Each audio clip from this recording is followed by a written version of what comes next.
Chapter 1. Ah Qing, are you really pregnant with his child? Mu Lin looked at Xiao Qing in surprise. She had grown up with Xiao Qing, so no one knew Xiao Qing's character better than she did. She and Xiao Qing were both abandoned when they were young. Although they were taken in by an orphanage, the orphanage was not as good as most people thought. On the contrary, it was very dark. The old women who took care of the children often beat or scolded the children. It was common for children to not have enough to eat, not to mention the ostracism between the children. Xiao Qing hated the people who abandoned her, so she did not want to have a child easily. She was afraid that she could not bear the weight of a newborn. Moreover, how could people like her and Xiao Qing fall in love with the same man? So much so that they were willing to have a child for him? Yes. Xiao Qing stroked her protruding belly, her eyes filled with a gentleness that could melt an iceberg. She had never thought that having a child who was related to her by blood would be such a blissful thing. She had prayed countless times for this child to come into the world early. Then, she imagined that in the future, she, the child, and Lin Qifan's family of 3 would be so happy. Mu Lin stirred the coffee in her cup and considered her words carefully. After a while, she said in a low voice, Ah Qing, you have to know that in our line of work, how can we quit just because we want to? I've done enough for them.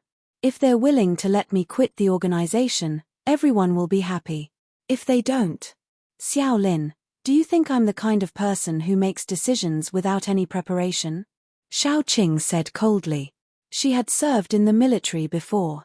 Because of her outstanding memory, sharp senses, and excellent physical fitness, she was transferred to the special forces. Later, she retired due to injury. Xiao Qing's education was not high and she did not have any special skills. After she retired from the military, she could not change her job. Coincidentally, Mu Lin joined the organization because of her amazing hacking skills, so she pulled Xiao Qing into the organization. Money laundering, arms trafficking, Xiao Qing's contributions to the organization were not small. Her only worry was that the organization would not let go of her, an outstanding subordinate. Qing, be careful. Mu Lin bit his lip. I'll go back to the headquarters immediately and contact the team leader. If I can help you, I'll help you. Thank you. Xiao Qing said sincerely. Mu Lin pouted and said unhappily, what kind of relationship do we have? Do you still need to thank me? What's there to be polite about? But. She hesitated for a moment before handing a few photos to Xiao Qing. Even though you're pregnant and shouldn't be too emotional, you should still take a look. Xiao Qing frowned slightly. She took the photo and glanced at it. She froze. The main character in the photo was none other than her lover, Lin Qifan. There were more than a dozen photos, and the female lead was the same person. She had short hair and a pretty face. Most importantly, she looked familiar. She had seen this woman's photo on Lin Qifan's phone before. At that time, Lin Qifan had said that she was his superior's daughter. They had met during a social gathering and chatted for a while. Xiao Qing did not think much of it. Instead, she felt bad that Lin Qifan had to attend social gatherings for the sake of his career. Lin Qifan was not a rich second-generation heir. The university that he graduated from was not particularly good. Naturally, he had to put in more effort to succeed. Xiao Qing did not expect that Lin Qifan would take a shortcut. Looking at the intimate couple in the photo, Xiao Qing felt her heart ache. This was his superior's daughter. Mu Lin said worriedly, Qing, don't be too sad. Let's ask him clearly first. Okay. Xiao Qing calmed down quickly and touched her belly. She had a child. She could not be too emotional. It was not good for the child. I'll leave first. Take care. Mu Lin picked up her bag. She was also very sad. If Xiao Qing had found a man who loved her very much, even if Xiao Qing gave up everything and left the organization for this man, Mu Lin would still be very happy. Xiao Qing had found a good home. But now. Chapter 2. Drive safe. Xiao Qing forced herself to say this before she watched Mu Lin leave. She sat there for a long time, looking at the photos again and again like she was torturing herself. Her love with Lin Qifan was like a fairy tale. Lin Qifan saved her when she was injured and Xiao Qing was touched by his gentleness. She fell in love and got married. It was only natural. But now, the past seemed to have become a joke. Xiaoqing sat there until she calmed down. Then, she slowly stood up and walked out while holding her stomach. No matter what, the baby was the most important thing. It was almost time for her to give birth. No matter what, she had to wait until after the baby was born. Xiaoqing hailed a taxi to go to the hospital for another checkup. Before the taxi reached her, an ear-piercing screech sounded from behind her. Xiaoqing wanted to dodge, but her body was heavy. How could she dodge the car that was speeding towards her? The moment she was hit, Xiaoqing tried her best to protect her stomach. Her baby no. The moment she landed, Xiaoqing clearly saw the young woman in the driver's seat smiling innocently. Her face was still in the photo in her bag. Xiaoqing glared at the young woman, but all she could do was watch her drive away. The pain in her stomach was like waves, wave after wave. She opened her mouth, but her voice was as weak as a mosquito's wings. "Save my baby, save." The passers-by looked at her with pity, but no one stopped for her. Instead, they quickly walked away as if they were afraid of getting into trouble. Xiaoqing was filled with hatred. She hated Lin Qifan, she hated the young woman, and she even hated these heartless people. She didn't care if she died, but her baby had never seen the world. Xiaoqing's vision became more and more blurry. She could clearly feel the blood flowing down from her thigh. Suddenly, a drop of water fell into her eye socket. It turned red, and she heard a cry of surprise. "Oh, the rain is red. I've never seen red rain before." Was the heavens crying blood for her?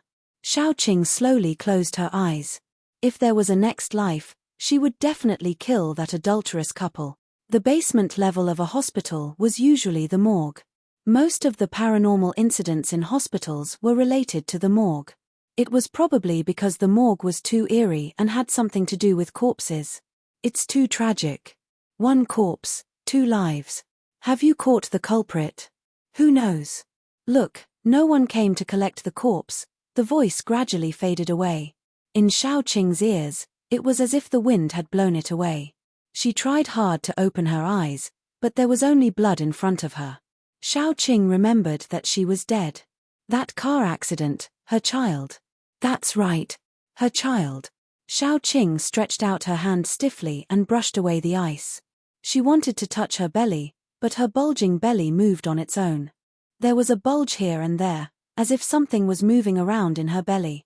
Xiaoqing didn't have time to think about why she wasn't dead. Her heart was filled with joy. Was her child still alive?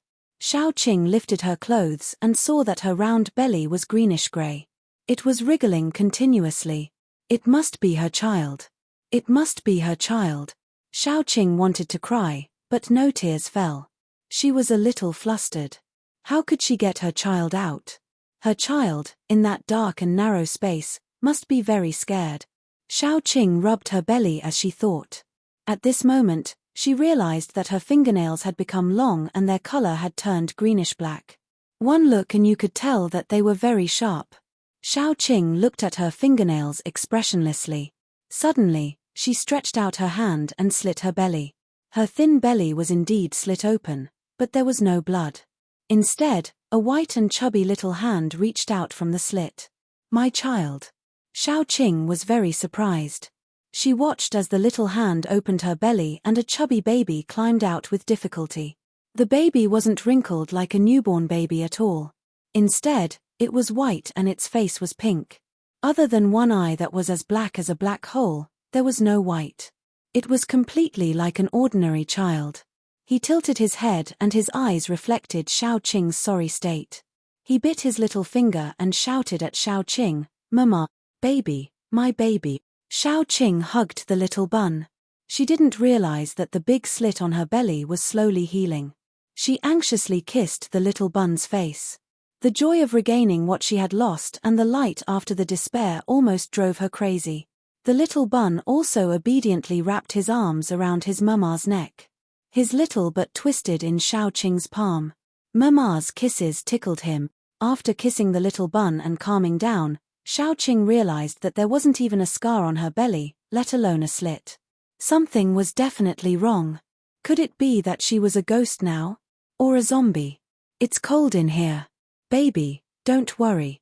Mama will take you out now. Xiaoqing suppressed the doubts in her heart. She pushed hard and pushed the place she was lying in. When she came out with the baby, she realized that she was lying in the freezer that contained the corpse. She was really dead. No matter what the reason was, she was still standing here, still breathing, and still holding her baby. She had to thank the heavens for all of this.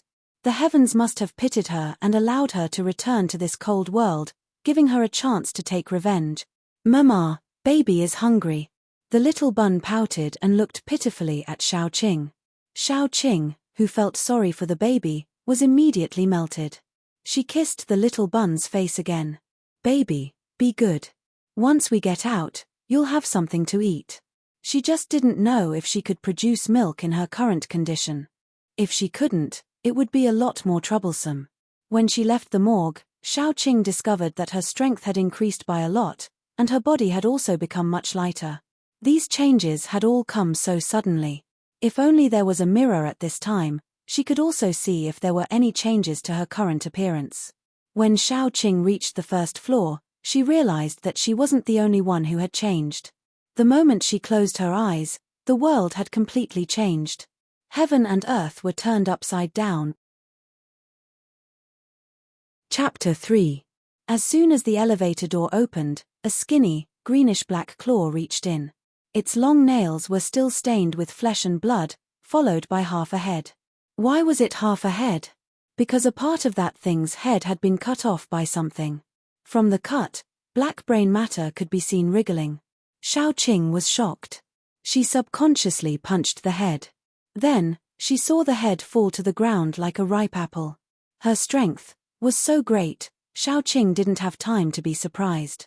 She looked at the corridor. The floor was covered in dirty blood, minced meat, and broken limbs. There were also some mutilated corpses, as if they had been bitten by some wild beast. If these things surprised Xiaoqing, then the other things frightened her. In addition to the corpses on the floor, there were also moving things. Their faces were full of rotten flesh, and their limbs were stiff as they wandered in the corridor. Some of them were wearing hospital gowns, while others were wearing nurse uniforms. It was obvious that they were all doctors and patients of the hospital when they were alive. Was this the end of the world? Xiaoqing suddenly remembered the blood rain she saw before she died. It probably wasn't God crying for her, but God's punishment for this world. Xiaoqing held the child in her arms tightly. She smashed the fire hydrant with one hand and took out the fire extinguisher. She held it like a hammer, guarding against the group of monsters at all times. Baby, don't be afraid. After comforting little Bun in a soft voice, Xiaoqing realized that the zombies weren't like in Resident Evil, where they would pounce and bite any living person they saw. Instead, they were wandering around as if she didn't exist, or as if she was one of their kind. Xiaoqing touched her chest. She couldn't feel her heart beating. She smiled bitterly. She wasn't a living person. Maybe she was now like these monsters. No longer caring about what happened, Xiaoqing carried the little Bun and walked out. She had to see if this was only the hospital or the whole world. The little Bun lay on Xiaoqing's shoulder. His eyes were rolling. He wasn't afraid at all. The mother and son soon arrived at the entrance of the hospital. As Xiaoqing expected, the outside world had been occupied by zombies. It seemed that it was the end of the world. Baby, are you afraid? Xiaoqing gently stroked the little Bun's back. Only then did she find that her son was still naked. The little Bun obediently kissed Xiaoqing and said in a childish voice, "Mama, I'm not afraid." Xiaoqing's heart was sour. She took the little Bun to a clothing store. She picked a lot of children's clothes for the little Bun to wear. However, there were too many things. Xiaoqing couldn't carry them all. If there was a bag or something, it would be easier. Xiaoqing thought. The clothes in her hand suddenly disappeared. She was surprised and happy. Did she have a space like in some novels? Xiaoqing closed her eyes and tried to sense if there was a so-called space. Then she really saw a space, but it was only 1 cubic meter big. A pile of clothes took up half of the space. Although it wasn't as vast as in novels, where there were all kinds of plants and people could be brought in, It could at least store some daily necessities. Xiao Qing was satisfied. She put away some of her clothes, some food, and some milk powder before leaving with Little Bun. "Mama, where are we going?" The little bun blinked his big shining eyes and asked. Xiao Qing took a look at the mirror. Although the woman in the mirror was pale, she didn't turn into a zombie. As long as she wasn't touched intimately, she shouldn't be discovered. She was relieved. Let's go to the capital. Chapter 4. Jing City was the capital of Z country. Although the population was large, the important leaders and military were there. Even during the apocalypse, Jing City was believed to be the most orderly place. Xiao Qing still had a child to raise. It should be better to go there. They were now in S City. Although S City was not far from Jing City, it was still very troublesome to go to Jing City without a plane or train. Fortunately, Xiao Qing did not have to worry about zombie attacks. This made her journey much safer. However, after walking for a short while, Xiao Qing was dumbfounded. In the beginning, she would only occasionally hear a soft grumbling sound, but she didn't think much of it until she realized that the grumbling sound was coming from her arms. She was stunned and asked, "Is the baby hungry?" Little Bun's face was a little red. He whispered, "Not very hungry, Mama." Then his stomach growled. "I'm sorry, baby. I neglected." Xiao Qing quickly found a house and found hot water to make milk for Little Bun. However, Little Bun forced himself to take a sip and spat it out. He rolled in Xiao Qing's arms. "Mama, my stomach hurts. It hurts, baby." Xiao Qing was so anxious that her eyes turned red. How could this be? Little Bun cried in pain. However, because of his constitution, he could not shed tears. He only felt better after he had spat out all the milk. Xiao Qing was very distressed. She blamed herself. Baby. It's Mama's fault. Mama, don't cry." Little Bun considerately kissed Xiao Qing. Xiao Qing also knew that her baby was different. She could not raise him as an ordinary child. However, seeing that her baby was hungry, how could she not think of a way? Xiao Qing found meat for Little Bun. However, Little Bun still vomited after eating. Xiao Qing's heart was twitching. If she could, she was even willing to give her meat to her baby. What should we do? Xiao Qing, who had always been a tough woman, was so anxious that she was about to cry. Her baby, her sweetheart, it was all because of that adulterous couple. She and her baby were neither human nor ghost. Mom will think of a way. Xiao Qing put aside those grudges and picked up Little Bun. She needed to find some zombies to observe. Xiao Qing felt that Little Bun's body should be similar to that of zombies. But before she could catch a few zombies, she heard gunshots outside.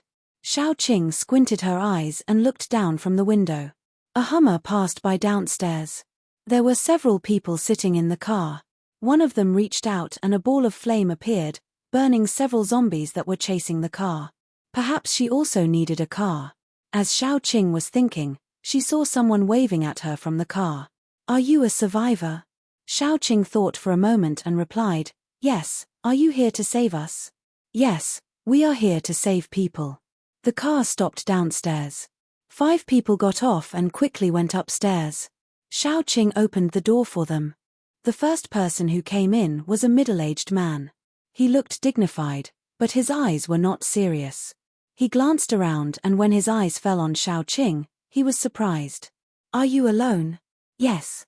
Xiao Qing's face was pale, as if she was really frightened. "What happened outside? How could this happen? Don't be afraid. We are all paranormals. We can protect you.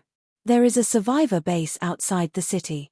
You will be fine once you get there," the man said and signaled the people behind him to close the door. A young man with dyed blonde hair laughed sinisterly. "Boss, don't pretend to be serious. Anyway, it's the end of the world. Hurry up and have fun. Our brothers are waiting. We haven't touched a woman for a long time." Chapter 5. Xiao Qing's face instantly turned pale and bloodless. She didn't want her child to be a man-eating monster. At that moment, she wanted to cry. She had once looked forward to the birth of her child, But the birth of the baby was completely different from what she had imagined. Without the company of her family, she dug out her child in the hospital morgue with her own hands. But even if her child was different from others, Xiaoqing still wanted her child to grow up happily and not become a monster. Just as Xiaoqing's thoughts were running wild, little Bun was already staring at the head of the corpse on the ground with teary eyes. He still couldn't express what he wanted, and could only point and say, "It's fragrant." Xiaoqing didn't know what to do, but she was still a decisive person. She quickly calmed down. God pitied her and allowed her to crawl out of hell for revenge. Now, she only cared about her child. Why would she care if her child became a man-eating monster? Were they still normal people? Xiaoqing looked at her slender black fingernails. The light in her eyes became colder and colder. Her voice was low but gentle. "Baby, what do you want to eat?" Little Bun was a little anxious. He kept gesturing. "Inside, inside." Xiaoqing looked at where little Bun was pointing. She reached out with her slender fingernails and inserted them into the soft part of the skull. When her fingernails went in, she touched something hard. Xiaoqing had a flash of inspiration and pulled it out. There was a red crystal lying between his bloody fingers. It was only the size of a fingernail, but it was very shiny and beautiful. Little Bun's eyes lit up. "Mama, eat. I want to eat." After confirming that her son didn't want to eat human flesh but this crystal, Xiaoqing let out a sigh of relief. Even if her son wanted to eat human flesh, she could harden her heart and hunt humans for him. But there would always be a knot in her heart. Now that she found out that her son's food wasn't what she had imagined, her heart relaxed a little. Worried that her son would have a stomachache if he ate the bloody crystal, Xiaoqing washed it repeatedly with water before handing it to Little Bun. After Little Bun held the crystal in his hand, Xiaoqing began to look for crystals in the skulls of the other corpses. She found that not everyone had crystals in their heads. The crystals also came in different colors. She guessed that only people with superpowers would have crystals in their heads. Those with strong superpowers would have bigger crystals, and those with weak superpowers would have smaller crystals. Crystals with different superpowers had different colors. For example, the red crystal just now. Its owner was the one with the fireball. Little Bun was full after eating 2 crystals. Xiaoqing was going to put the last crystal. Little Bowsy urged Xiaoqing, "Mama, eat too." Xiaoqing was stunned. She could eat it too? Little Bun was actually holding the crystal in his hand to absorb it. Xiaoqing didn't want to touch Little Bun's food, but she had a feeling that if she could absorb the crystal, it would be good for her to improve her strength. Only when her strength improved could she hunt more superpowers for Little Bun. Xiaoqing held the cyan crystal. She closed her eyes to feel it. Soon, she found that there was a faint cyan light in the crystal. Soon, the cyan light entered her body through her palm. Xiaoqing didn't notice that the dark red in her eyes was fading away. She only felt that the irritation in her heart was lessening. Soon, the crystal turned into a pile of grey powder. The wind blew it away. Xiaoqing clenched her fists. She felt that her body had become stronger. Ignoring the corpses on the ground, Xiaoqing carried Little Bun downstairs. The off-road vehicle those people drove was still downstairs. It provided Xiaoqing and Little Bun with transportation. After all, it was tiring to leave the city and go to other places by walking. Xiaoqing got into the car and looked at the gas gauge. There was not much gas left in the car. There were a few empty barrels in the back seat. Those people were probably going to the gas station to get some gas on their way back. For ordinary people, going deep into a zombie-infested city was almost certain death, but for Xiaoqing, it was simply too easy. She took Little Bun directly to the gas station. After filling up the car with gas, she also filled up a few empty barrels before preparing to leave. But when she was about to get in the car, she heard fighting in the corner. Xiaoqing looked up. It was a group of zombies fighting. She had never seen zombies fighting. Could it be that zombies also preyed on other zombies? Feeling that something was wrong, Xiaoqing didn't get in the car. Instead, she stood on the side and observed. Xiaoqing found that the group of zombies fighting was actually one of the zombies constantly killing other zombies. There were a few zombies lying on the ground with their heads broken. In the end, the zombies were all killed by this zombie. Then, the zombie began to dig out the heads of the other zombies. Could it be that there were crystals in the heads of zombies? Xiaoqing's interest was quickly piqued. She tried to get closer, but then she saw the strange zombie quickly turn its head, its dark eyes looking at Xiaoqing with a vigilant gaze. Xiaoqing found that this zombie was different from other zombies. Its face was different from other zombies. There was no rotten flesh or damage.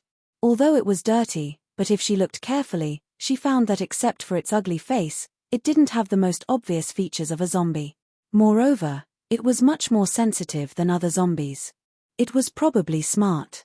Otherwise, it wouldn't have found that there was something in the zombie's head and actively come out to kill other zombies. Seeing that Xiaoqing didn't get closer, it didn't relax. Instead, it quickly searched all the zombies' heads. After collecting a few grey crystals, it watched Xiaoqing slowly retreat. How could Xiaoqing let it go? Just now, when this zombie was fighting with the other zombies, she also saw it. She estimated the strength of the two sides and quickly took action, because she thought that the higher the level of the zombie, the bigger the crystal in the head of this zombie. The crystal in the head of this zombie was definitely enough for her son to eat a meal. How could she let go of such a good prey? So Xiaoqing quickly made a move. She quickly went forward when the zombie was about to turn around and run away. However, this zombie was more flexible than other zombies. After hearing the sound, it didn't even look at Xiaoqing and started to run. It probably wanted to find a place to eat and digest the crystal first. Xiaoqing didn't expect it to run away directly. She was stunned for a moment. She looked at the baby in the car behind her and gave up chasing. She went back to the car with some regret. Xiaoqing took the baby and walked out. After walking for about 10 minutes, Xiaoqing kept feeling that something was watching her in the dark. When she looked in the mirror, that strange zombie was actually still following behind the car. Chapter 6. Xiaoqing had an intuition that she wanted to use this zombie as food, and this zombie also wanted to use her as food. Squinting her eyes, Xiaoqing secretly calculated how to catch this smart zombie. She was after all a human, and if she lost to a zombie in terms of brain, that would be really embarrassing. Xiaoqing leisurely walked for more than 2 hours. Seeing that it was already afternoon, she had to find a place to rest. After all, she would also be tired. Even if her body wasn't that tired, her mind was already tired. Xiaoqing found a small shop. There weren't many zombies inside, so it was quickly cleaned up. After cleaning up, Xiaoqing carried little Bun inside. At night, Xiaoqing, who was sleeping lightly, was acutely aware that there was a noise by the door. During the day, she used a wooden stick to block the door, so the noise lasted for a while before it stopped. After a while, a figure climbed in through the window. Xiaoqing deliberately left the window open. When the figure gradually came closer, the already awake Xiaoqing quickly got up and directly pushed him to the ground. Xiaoqing didn't know what would happen to her body after being bitten by a zombie, so she didn't dare to take the risk. She quickly grabbed the 2 arms of the zombie in front of her and snapped them. Then, the moment the zombie tried to raise its head to bite her, Xiaoqing stuffed a new sock into it. 2 minutes later, the zombie that was tied up like a fried dough twist was wriggling on the ground like a silkworm, but no matter what it did, it couldn't break free. Xiaoqing moved closer to take a look. The zombie's body looked like an 18 or 19-year-old boy. Its appearance was quite delicate, but unfortunately, it was no longer human. She carried little Bun, who was still sleeping, to the corner and continued to sleep. She was going to wait until the next day to think about how to deal with this relatively strange zombie. Early the next morning, Xiaoqing woke up to see the zombie curled up in the corner. It was curled up into a small ball, looking very pitiful. Xiaoqing first absorbed a piece of grey crystal taken from the zombie's body. After confirming that it wouldn't have any adverse effects on the body, she gave little Bun a few. After she found that zombies also had crystals in their bodies, she hunted some zombies. Xiaoqing found that most zombies didn't have crystals in their bodies. Only a few of them had crystals. In this way, she had to stay in the city for a few more days to collect some crystals and then leave with little Bun. After all, hunting zombies was always easier than hunting people with superpowers. Thinking like this, she prepared to kill this zombie, and then go out to find food for little Bun. Once she got close to the zombie, it woke up, continuously making woo-woo-woo sounds, as if it was threatening Xiao Qing. To threaten Xiao. Xiao Qing squatted down, one hand reaching out to the zombie's head. It was indeed smarter than other zombies. It knew that Xiao Qing wanted to kill it. Its originally ferocious appearance suddenly changed. It wriggled back, and made weak please sounds. Although its eyes were already black and grey, it made people feel that there was a light shining inside. Xiao Qing's raised hand paused, and she hesitated. The reason why she didn't immediately kill this zombie was that this strange zombie gave her a feeling that it was the same kind of zombie. She was a different kind of human being, and he was a different kind of zombie. However, if she took a zombie with her, no matter where she went, it would be inconvenient, so Xiao Qing prepared to kill it.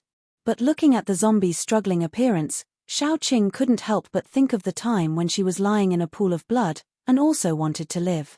Can you understand the human language? Xiao Qing softened her movements, and touched the zombie's soft long hair. That zombie probably didn't understand Xiao Qing's words, but it could feel that Xiao Qing's killing intent was slowly dissipating. It hurriedly rubbed its head against Xiao Qing's palm, indicating that it was very obedient. Xiao Qing sighed, and sat next to the zombie. Before leaving this city, follow me, and I'll give you a quarter of the crystal stones. Looking at the zombie's obedient appearance, Xiao Qing's gloomy mood was a little better. She was on guard as she untied the zombie, but the zombie didn't attack her. It just obediently squatted in the corner. Xiao Qing found that the zombie's hands that were broken by her last night had recovered. This was a very strange zombie. As a reward for its obedience, Xiao Qing gave it a crystal stone. The zombie looked at Xiao Qing with its big black eyes. After a long while, it quietly reached out its hand, took the crystal stone from Xiao Qing's hand, and quickly ate it. It seemed that it could directly digest these crystals. After eating the crystal stone given by Xiao Qing, the zombie became closer to Xiao Qing. Silly, I'll call you Dai from now on. Saying this, Xiao Qing laughed first. The zombie named Dai was keenly aware that this might be a very unpleasant name, but he didn't protest, and didn't dare to protest. He looked at Xiao Qing very honestly, which made people feel that he was a little silly. Looking at Dai's dusty cheeks and dirty clothes, Xiao Qing felt that she needed to help Dai clean up. She found a big tank from the store, and after filling it with water, Xiao Qing took off Dai's clothes. Dai stood there obediently, letting Xiao Qing take off his clothes. Xiao Qing's eyes moved down, sweeping over Dai's blue and white body, and stopped at a certain place. Hey, it's not rotten. Dai, who didn't have any sense of shame, strangely had the impulse to retreat, but he was directly stuffed into the tank by Xiao Qing. Before she stuffed him in, Xiao Qing flicked a soft part of his body, and chuckled, all the hair is gone. Looking at the confused Dai, Xiao Qing was a little embarrassed, and immediately prepared to bathe Dai. Zombies didn't like water, so he kept struggling in the water, but he was still washed clean by Xiao Qing. After the bath, he changed into a clean set of clothes. If you didn't look carefully, you wouldn't notice that Dai was a zombie. Touching the hair on Dai's head, Xiao Qing was very satisfied. At the beginning, she did have a trace of sympathy, but now she felt that it was quite good to have a zombie as a companion. At least zombies wouldn't stab her in the back. In this respect, those human beings were not as good as zombies. Looking at the adult and the child sitting on the ground, looking at her with the same confused eyes, Xiao Qing's heart softened. Probably after becoming a mother, women would have this kind of maternal love. This slowly overflowing softness temporarily covered the haze in Xiao Qing's heart, and made her clearly feel that besides revenge, she had other reasons to live. Chapter 7. Xiao Qing let out a sigh of relief after digging out the crystals. She and Dai cooperated well. Dai almost swept through the entire city with her. In the corner of Xiao Qing's space, there was a small pile of crystals. These were the fruits of their labor for the past 2 days. These crystals, excluding the ones given to Dai, were enough for little Bun to eat for a month or two. Xiao Qing prepared to leave. Before leaving, She took Dai to the largest shopping mall in the city. She planned to clean up the place for Dai to live in the future. After all, Xiaoqing couldn't always bring a zombie with her. Even if Dai was much smarter than normal zombies, there were still a lot of things to do. There were a lot of people in the mall, and a lot of people had turned into zombies. Xiaoqing entered the first floor and saw zombies wandering around, twice as many as on the street. Once they entered the mall, the human and the zombie began to move quickly. Although they had only known each other for a week, Xiaoqing and Dai had developed a great tacit understanding. Dai quickly seduced a zombie that looked more agile than normal wandering zombies. It slowly moved towards the door. Xiaoqing quietly attacked and cooperated with Dai to kill the zombie.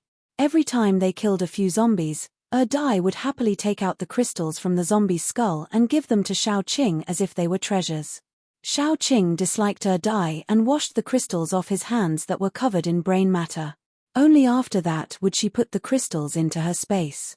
Xiaoqing was worried that it would be inconvenient to leave Little Bun in the car, so she made a basket and carried Little Bun on her back.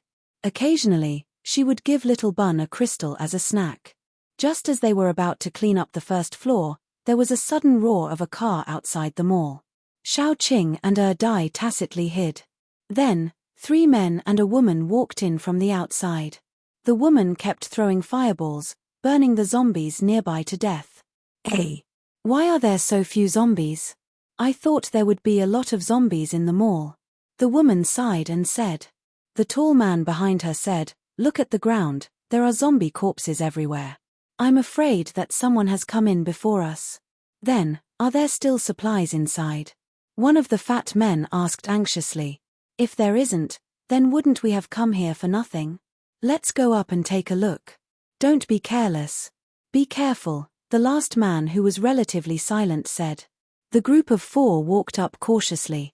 Fatty said as he walked, It's best if there are supplies. We're almost out of food. If we can't find any more, we'll have to rob. TSK, if we can get a fat sheep like last time, it'll be enough for us to eat for a week.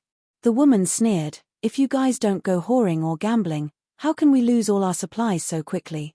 All right, stop arguing. The tall man frowned and said coldly, Pay attention to the surroundings. Fatty, open your perception. Opening perception consumes a lot of my spiritual power. Fatty muttered and opened his perception. Once he opened his perception, he was stunned. There's someone in front. As soon as the fatty's voice fell, the 4 of them quickly became alert and prepared to attack.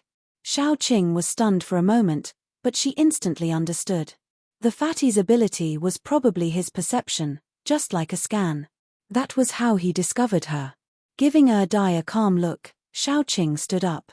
Sorry, I didn't know who came in, so I didn't come out. She knew that now wasn't the time to pretend to be weak. After all, if she was a weak woman, she wouldn't appear in a mall full of zombies. As soon as the 4 people saw Xiaoqing, their eyes changed.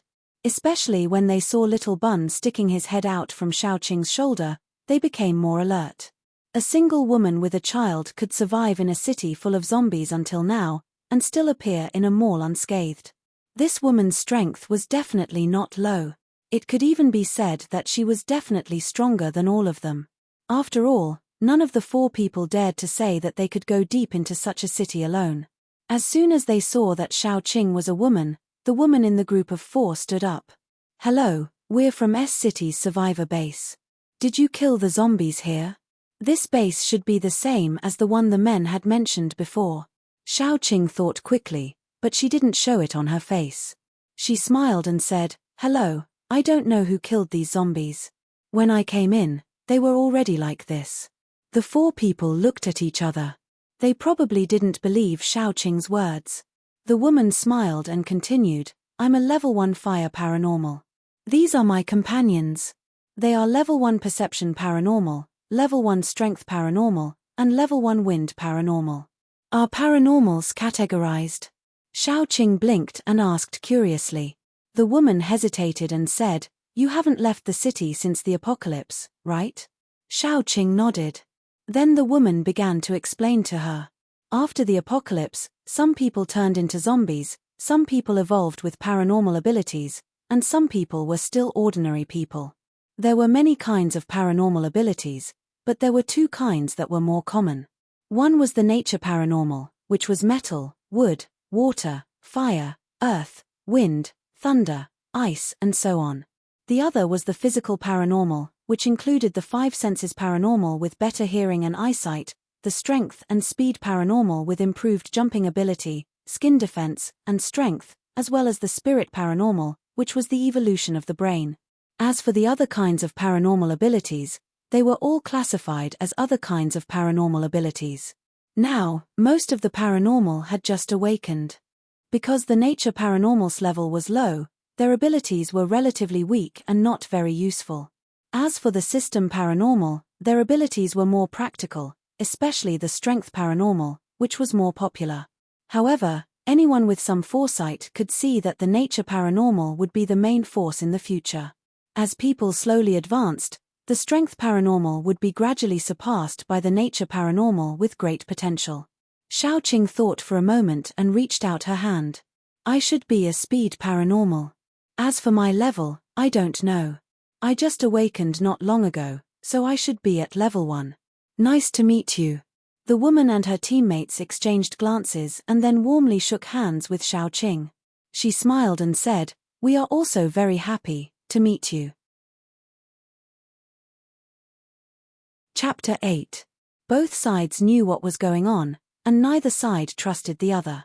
The woman's group wanted to dig out the secret of how Xiaoqing could survive alone in the city, and Xiaoqing was interested in their strange energy crystal. So although they were walking up peacefully, they were actually very vigilant, especially Xiaoqing. She originally thought that if these people didn't make the first move, she would be willing to explore the building peacefully with them. After all, she didn't know how strong these 4 people were, and she didn't dare to say that she could take them down.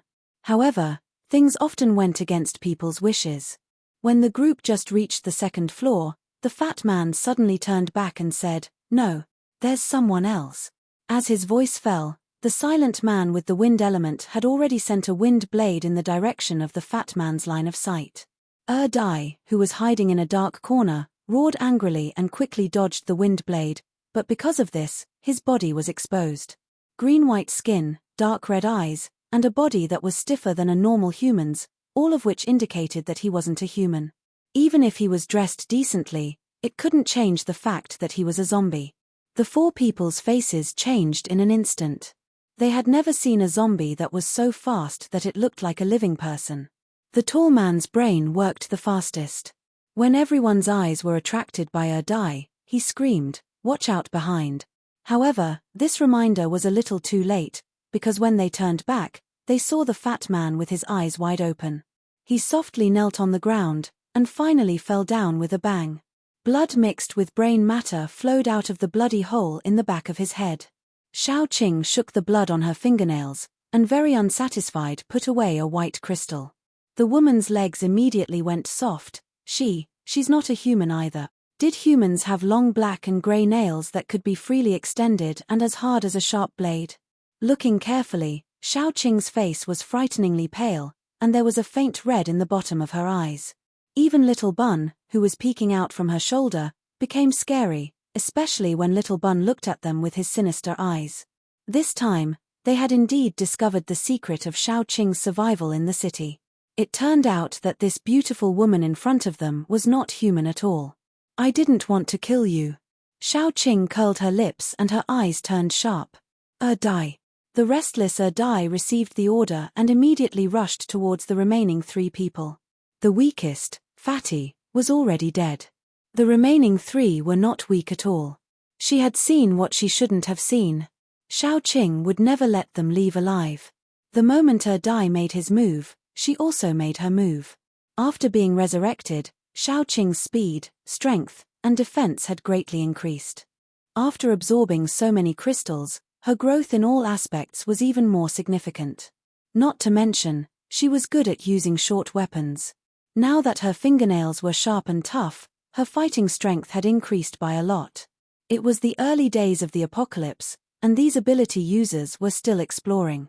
They couldn't use their abilities skillfully, and their fighting strength was greatly reduced. After a short while, They were covered in wounds, but they couldn't hurt Dai and Xiaoqing at all. Go to hell! The woman was the first to collapse. She suddenly rushed towards Xiaoqing without dodging. She gathered a ball of fire in her palm, and the ball of fire was getting bigger and bigger. Her forehead began to sweat. Xiaoqing could see that she had used all her ability to gather the ball of fire. She didn't even use a bit of her ability to control the ball of fire. This kind of fireball would explode if she wasn't careful. It seemed that the woman was ready to die together with her. Just as Xiaoqing was about to retreat, the tall man took the opportunity to release a wind ring to bind her ankles, making it impossible for her to escape. Dai was also entangled by the silent man. Xiaoqing's eyes were red.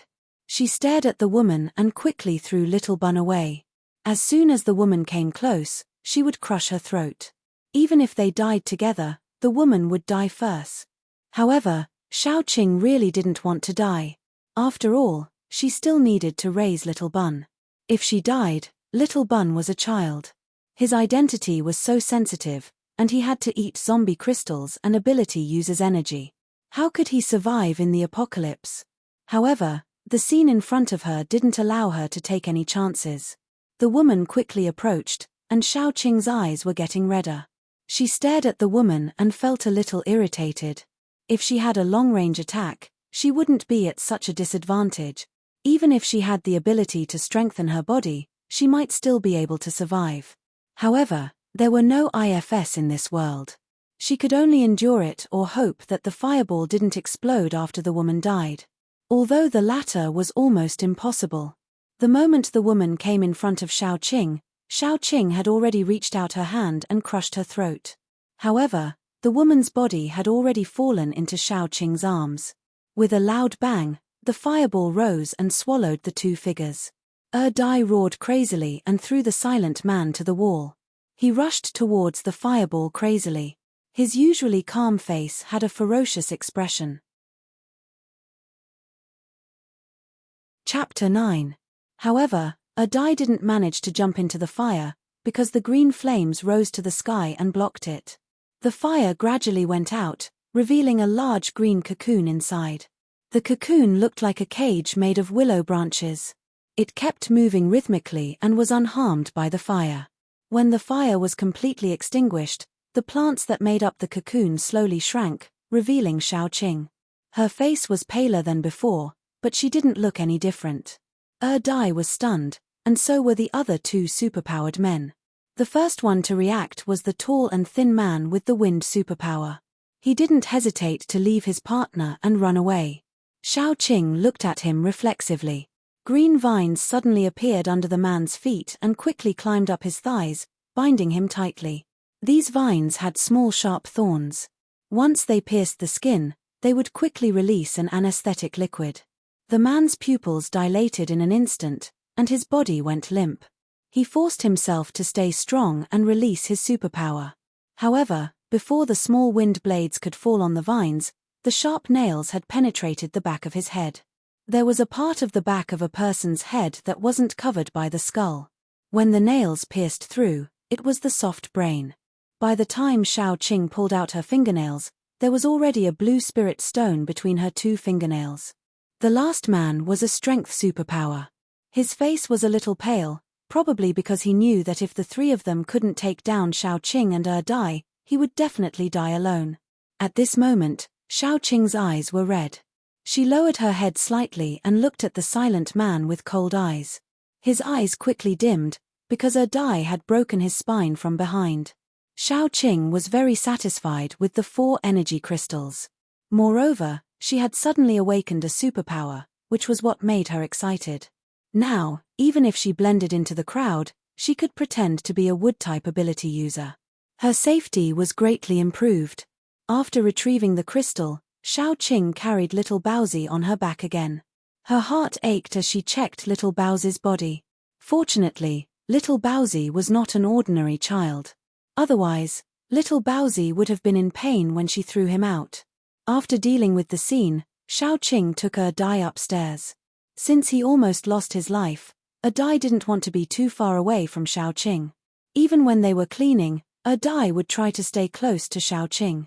They spent the whole day cleaning up the mall, and very soon, the interior of the mall was cleaned up.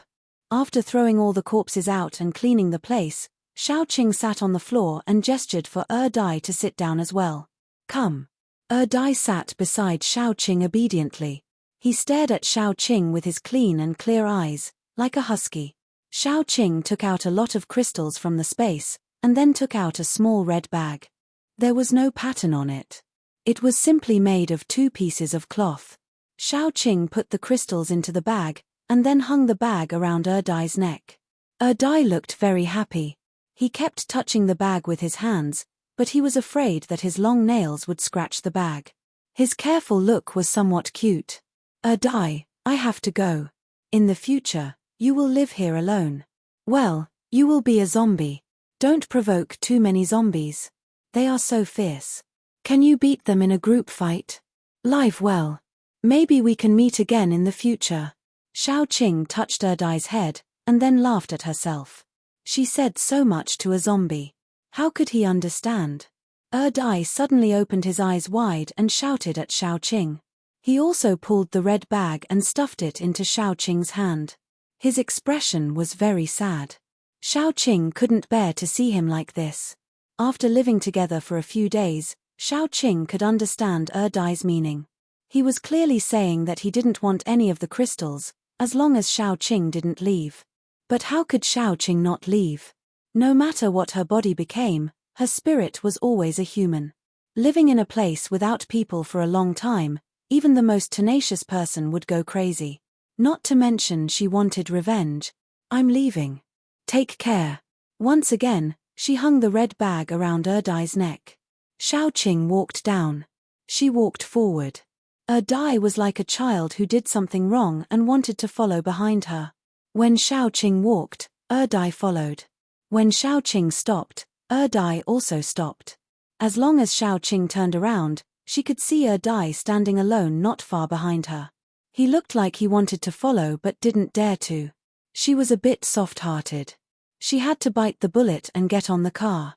When she ran out of the city gate, Xiaoqing couldn't help but look back. She saw Dai standing at the gate. His thin figure was even a bit thin. His roar had an indescribable sadness, and it echoed in Xiaoqing's ears. Resisting the urge to look back, Xiaoqing stepped on the brakes and quickly drove forward. Dai was left standing there, touching the heavy red bag on his chest. His entire body became gloomy. His voice sounded like he was sobbing. After a long time, Dai quietly stepped out. He looked back at the city behind him, and then walked forward without looking back.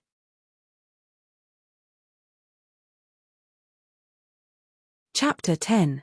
The person who led the way told Xiaoqing something like how she could get a better place to live after leveling up her ability, and so on before leaving. Xiaoqing began to look around the place she would be living in for the time being. The room was not big, so she soon finished looking around. Then, she put the little bun on the bed and let him play by himself. The little bun poured out a pile of crystals and began to count them. Xiaoqing sewed a small pouch for him and stuffed some crystals into it as snacks. Xiaoqing began to decorate the house simply, when a handsome man came over. He was wearing a pair of glasses and looked quite elegant. Looking at Xiaoqing's puzzled eyes, he hurriedly introduced himself. I live next door to you. I heard that a new person moved in, so I came over to take a look. We'll be neighbors from now on. If you need any help, just let me know. Xiaoqing and he got to know each other. After a round of greetings, she watched him leave. During the whole time, the man named Li Jing was peeking at Xiaoqing's breasts and buttocks. It was obvious that he was not a decent man. However, through Li Jing, Xiaoqing also learned some things. For example, as a superpowered person, they couldn't be a freeloader. They had to join the search teams regularly, and half of the resources they found had to be handed over to the base. For example, if there was any trivial matter, they could hire ordinary people to do it. For a little bit of food, they could hire ordinary people for a day's work. Of course, some beautiful girls were always hired first. The reason was self-evident. Ordinary people had to work in exchange for food, but they usually only got a little food after working for a day, so they had to come out to earn extra money. After learning some details, Xiaoqing lived in the base. In order to not be conspicuous, she signed up for a search team, the kind that went out to search once a week. There were two kinds of search teams. One was composed of ordinary people. They searched around the base and got fewer resources, so it was more dangerous. The other type was a team of paranormals. Because they often went to places where no one had been before, they could get more resources. Xiaoqing calculated that she still needed a water tank, a bathtub, and a sofa. She planned to go to the self-organized market in the base to have a look. The market was located in an area where ordinary people lived. There were all kinds of strange things to buy. Xiaoqing carried little Bun on her back. Along the way, she saw people selling gold jewelry and luxury goods. There were also people selling strange trinkets and even pornographic films. However, very few people went to buy them. After all, at the end of the world, those luxuries were completely useless. Take gold jewelry for example, it was a bit of a burden when wearing it in battle. Other than being flashy, it had no other use. One biscuit could be exchanged for several. Soon, Xiaoqing found a place that sold old furniture. Although it was called old furniture, in fact, even the worst furniture was 90% new. It was placed there and no one cared about it. Xiaoqing chose a big bathtub, a sofa, and a pack of compressed biscuits. The seller was so grateful that he wanted to help her carry it back. Xiaoqing looked at the seller's thin arms and legs and decisively gave up. Anyway, the labor market was just a little further ahead. She could totally hire a strong man to transport the things back. Anyway, she didn't lack food. There were a lot of people in the labor market. There were also coquettish women with heavy makeup, waiting to sell their bodies in exchange for food. Xiaoqing saw the man squatting in the corner at a glance. It was probably because his muscles were very beautiful. They weren't bulging exaggeratedly, but they were streamlined and even the curve of his muscles looked very nice. The only regrettable thing was that his muscles were full of big and small scars, old and new, overlapping each other. His hair was disheveled, and he sat in the corner shirtless. He didn't come up to sell himself like the others, but Xiaoqing always felt that he was like a lazy leopard. Xiaoqing's eyes swept over him. His muscles quickly tensed and he entered a state of alert. This made Xiaoqing a little curious. What did he do in the past? So Xiaoqing decisively hired him. Help me carry some things. I'll give you 2 compressed biscuits. The man raised his head slightly. His facial features were very outstanding. His eyebrows were handsome, his nose was high, and his eyes were very lively. Okay. The man's voice was a little low and hoarse. He got up from the ground, and his height was completely exposed in front of Xiaoqing. He was about 1.8 meters tall. The surrounding people shushed him and dispersed. The remaining man carried the sofa, the bathtub, and followed Xiaoqing back. There were more scars on his back than on his front. They were overlapping, and some of them were obviously new. Xiaoqing had no intention to explore at all. She led him back. Chapter 11. No wonder little Baozi vomited so badly after drinking the milk powder. Xiaoqing ate 2 mouthfuls and didn't want to torture her stomach anymore. Seeing this, Li Jing hurriedly asked, "Is it because my cooking is too disgusting?" "No, my stomach hasn't been feeling well recently." Xiaoqing couldn't help but answer perfunctorily. Li Jing narrowed his eyes and chuckled. "Even if your stomach isn't feeling well, you have to eat something. If you don't eat, how can your body stand it?" "No." Xiaoqing just wanted to go out and vomit all the food in her stomach, so she said, "I'm really sorry to disturb you today. It's not that your cooking isn't good, but I really can't eat anymore. Another day, I'll treat you to my cooking." Seeing that Xiaoqing was about to leave, Li Jing hurriedly said, "If you don't want to eat, at least eat some fruit. I have some fresh apples here." "Wait, I'll get them for you." Before Xiaoqing could refuse, he went into the back room to get them. Xiaoqing had to sit down again. Her stomach was churning, and she really wanted to go out and vomit. Li Jing took out 2 big red apples and a string of green grapes. He handed an apple to Xiaoqing and said, "Give the grapes to the baby." Xiaoqing wanted to refuse, but her stomach was really uncomfortable, so she accepted. I'm really not feeling well. I'll treat you to something another day. Li Jing's eyes flashed with joy. He thought that the medicine he gave Xiaoqing worked, so he tried to persuade Xiaoqing to stay. Xiaoqing was about to vomit all over his face. She couldn't keep her smile. She hurriedly said, "I'll go first." Then she went out of the door regardless of Li Jing's obstruction. As soon as she left, Xiaoqing felt that Li Jing was following her. She sped up without saying a word. Using the anti-tracking skills she had practiced for so many years, she easily got rid of Li Jing. After getting rid of Li Jing, Xiaoqing found a corner to vomit. She vomited as much as she ate. After vomiting, Xiaoqing began to worry about the little bun in the bed. She wiped her mouth, rinsed her mouth with mineral water, and prepared to leave. He had only taken 2 steps when he saw a familiar figure walk out of the tent. His back was still bare, revealing his strong and muscular waist. He obviously also noticed Xiaoqing, and his body stiffened. Xiaoqing then saw that there were many more wounds on his body. Most of them were bruises. Xiaoqing wanted to leave, but she stopped when her eyes met with the man's deep eyes. The man seemed to be hesitating. After a while, he came over and asked in a low voice, "Master, do you need any more labor?" Xiaoqing frowned slightly. Her gaze fell on the man's scarred chest. She sneered, asking a woman if she needs labor in the middle of the night. "Aren't you afraid that I'll let my imagination run wild and really ask you to labor?" The man was obviously at a loss.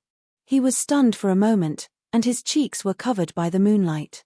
His lips squirmed, and he stuttered, I didn't mean that. I know. I'm just kidding." Xiaoqing spurned her own bad taste and patted the man's shoulder. "Can you tell me what you need?" "Medicine, anti-inflammatory." The man's eyes lit up, and then quickly dimmed. Medicine was even scarcer after the apocalypse. Most of the medicine was controlled by the base and provided to the injured paranormals. The rest could be exchanged with points, but the points needed to be exchanged with materials, and the amount of points needed to exchange for medicine was very high. The man didn't have any abilities, so he could only rely on his physical strength. He also joined a search team made up of ordinary people, but the amount he got was only enough to eat, and he couldn't take out any extra materials to exchange for points. He lived frugally, and the points he collected were not even enough to exchange for the most common medicine. Therefore, after the apocalypse, ordinary people really couldn't afford to get sick. "I have some." Xiaoqing had collected a lot of medicine, but she later found that she and Little Bun didn't have the physique to get sick, so the medicine was useless. Fortunately, she didn't have time to throw it away. "Can you give me some? I can help you." As he spoke, the man's face turned red. He naturally knew that he was taking advantage of Xiaoqing. "Yes, but I have a question to ask you." Xiaoqing nodded and asked, "What did you do before?" The man said, "I used to be a soldier, but later I retired due to injury." Xiaoqing's impression of the man immediately rose a lot, probably because she was also a retired soldier, so she always had some inexplicable good feelings for soldiers. Moreover, the man retired due to injury, and his situation was the same as hers. "How much do you need?" Xiaoqing asked. "I don't know." The man frowned and opened the tent curtain behind him, and saw a woman lying on a tattered quilt. The woman was in her 50s or 60s, and there was a deep wound on her bare thigh, which seemed to be torn open. Because it wasn't treated in time, the wound was full of pus and blood, causing a strange smell in the air. The man was a little embarrassed and said, "My mother's wound has been infected for a long time, and the smell is not good, please don't mind." "It's nothing." Xiaoqing didn't want to reveal her space, so she said, "Come to my place tomorrow, I don't have any medicine with me." "Okay." The man was very ashamed and said, "But I have nothing to give you." Xiaoqing's eyes swept over the man's strong chest, and she touched his chest with some teasing and said with a smile, "It's okay, you are mine in the future." The honest man shrank back, and his face was so red that it was about to drip blood. Obviously, he had never been teased like this, and his whole person seemed to be a lot more dull. Until Xiaoqing's voice floated into his ears. "What's your name?" "Yang Hanqing," he said reflexively. "My name is Xiaoqing, remember to come to me tomorrow." Seeing that Yang Hanqing was still in a daze, Xiaoqing couldn't help but smile, and then she turned and left. Yang Hanqing waited until Xiaoqing was far away before he reacted, and his forehead was full of sweat. Just what did she say?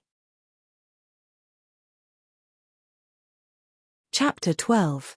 Xiaoqing went home, but she didn't know that Li Jing was stunned at the moment.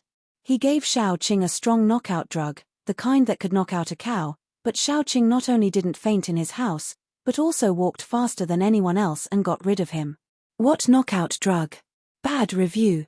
Li Jing, who felt that he might have been taken advantage of by others, was very unhappy.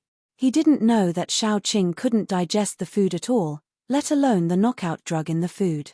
Xiaoqing, who didn't know anything, went home and slept soundly with her son in her arms. The next morning, Xiaoqing brushed little Bun's teeth in a daze. When she opened the door, she saw Yang Hanqing squatting at the door, with dew on his crew-cut hair. He must have come early to wait for Xiaoqing, but he didn't want to disturb her. Come in. Xiaoqing gently kicked his leg. Yang Hanqing obediently entered the door and stood there, a little helpless. Xiaoqing pulled out a chair and said, "Let's eat together. Anyway, the baby and I can't finish it."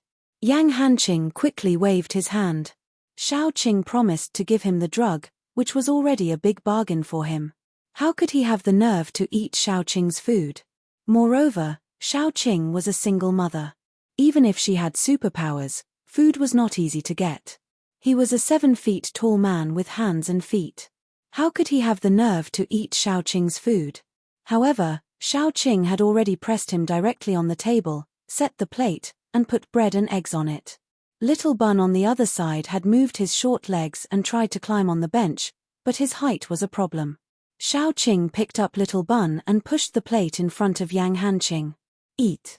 Yang Hanqing still wanted to decline, but Xiaoqing had already said, "I'm going out to search for supplies, and I'll take you with me. If you don't eat, how will you have the strength?" Yang Hanqing silently made a note in his mind, and then he picked up the bread with the fried egg and started to eat. After the apocalypse, food became more and more precious. The ordinary people in the base were given porridge, hard mixed grain pancakes, soft bread, and fried golden eggs. It was already a rare thing. Yang Hanqing was even a little reluctant to eat it. He wanted to bring it back to his mother. Xiaoqing saw through his thoughts and said, "There's more in the pot. Bring some back for auntie later." Yang Hanqing's face turned red. After a while, he said in a muffled voice, "I'll pay you back later." If he was asked to bring it back to eat, he would definitely not accept it. However, he still had an old and injured mother at home. "Okay."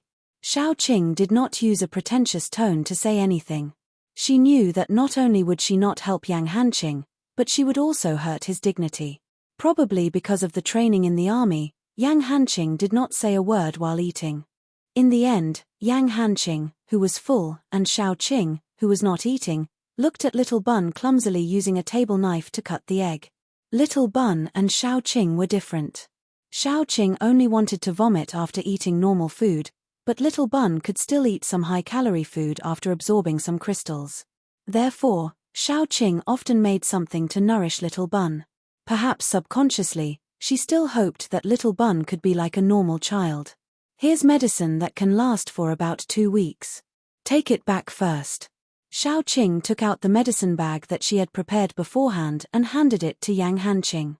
"I'm going out in 2 days. Are you free? I can ask a friend to take care of my mother." Yang Hanqing nodded. "I'm fine." "That's good." Xiaoqing stood up and packed the remaining fried egg in the pot. She also stuffed a few packs of ham sausages and bread into it and handed it to Yang Hanqing. "Don't forget. It should be the day after tomorrow at the latest." Yang Hanqing nodded. He was eager to go back and give his mother the medicine. Xiaoqing did not ask him to stay. "Go quickly. I'm going to see auntie too." Yang Hanqing knew that Xiaoqing was worried that someone would see the medicine in his arms and steal it. She specially escorted him. His heart felt warm. He could not help but think of Xiaoqing's words that night. She said that he was her, other things aside, just the things that he owed her were enough to repay with his life. Thinking that there were other ways to repay her, the honest Yang Hanqing could feel his face burning without touching it. Xiaoqing carried the little bun on her back and walked with Yang Hanqing to where he lived. Yang Hanqing secretly glanced at Xiaoqing. He could not help but think that Xiaoqing was such a beautiful and capable girl. How could she fall for him? He must have heard wrongly. Even if she had a child, men who were willing to be with Xiaoqing would definitely go for her. How could it be his turn? The more Yang Hanqing thought about it, the more he felt that he might have heard wrongly. Yang Hanqing started his military service at the age of 18. He had not been in a relationship until he retired due to injury at the age of 27. After all, there were almost no girls in the military, especially in the unit he was in. Because of some special circumstances, other than the military doctor, everyone was male. Therefore, it was Yang Hanqing's first time coming into contact with a girl as soft as Xiaoqing. As he thought about it, his palms became wet with sweat. Chapter 13. The next day, Xiaoqing packed her things and contacted a team of paranormals. On the surface, Xiaoqing was a wood paranormal. Wood paranormals were more popular, even though she was only at level 1. Soon, Xiaoqing found a team that was willing to accept her. Many search teams were made up of paranormals and ordinary people.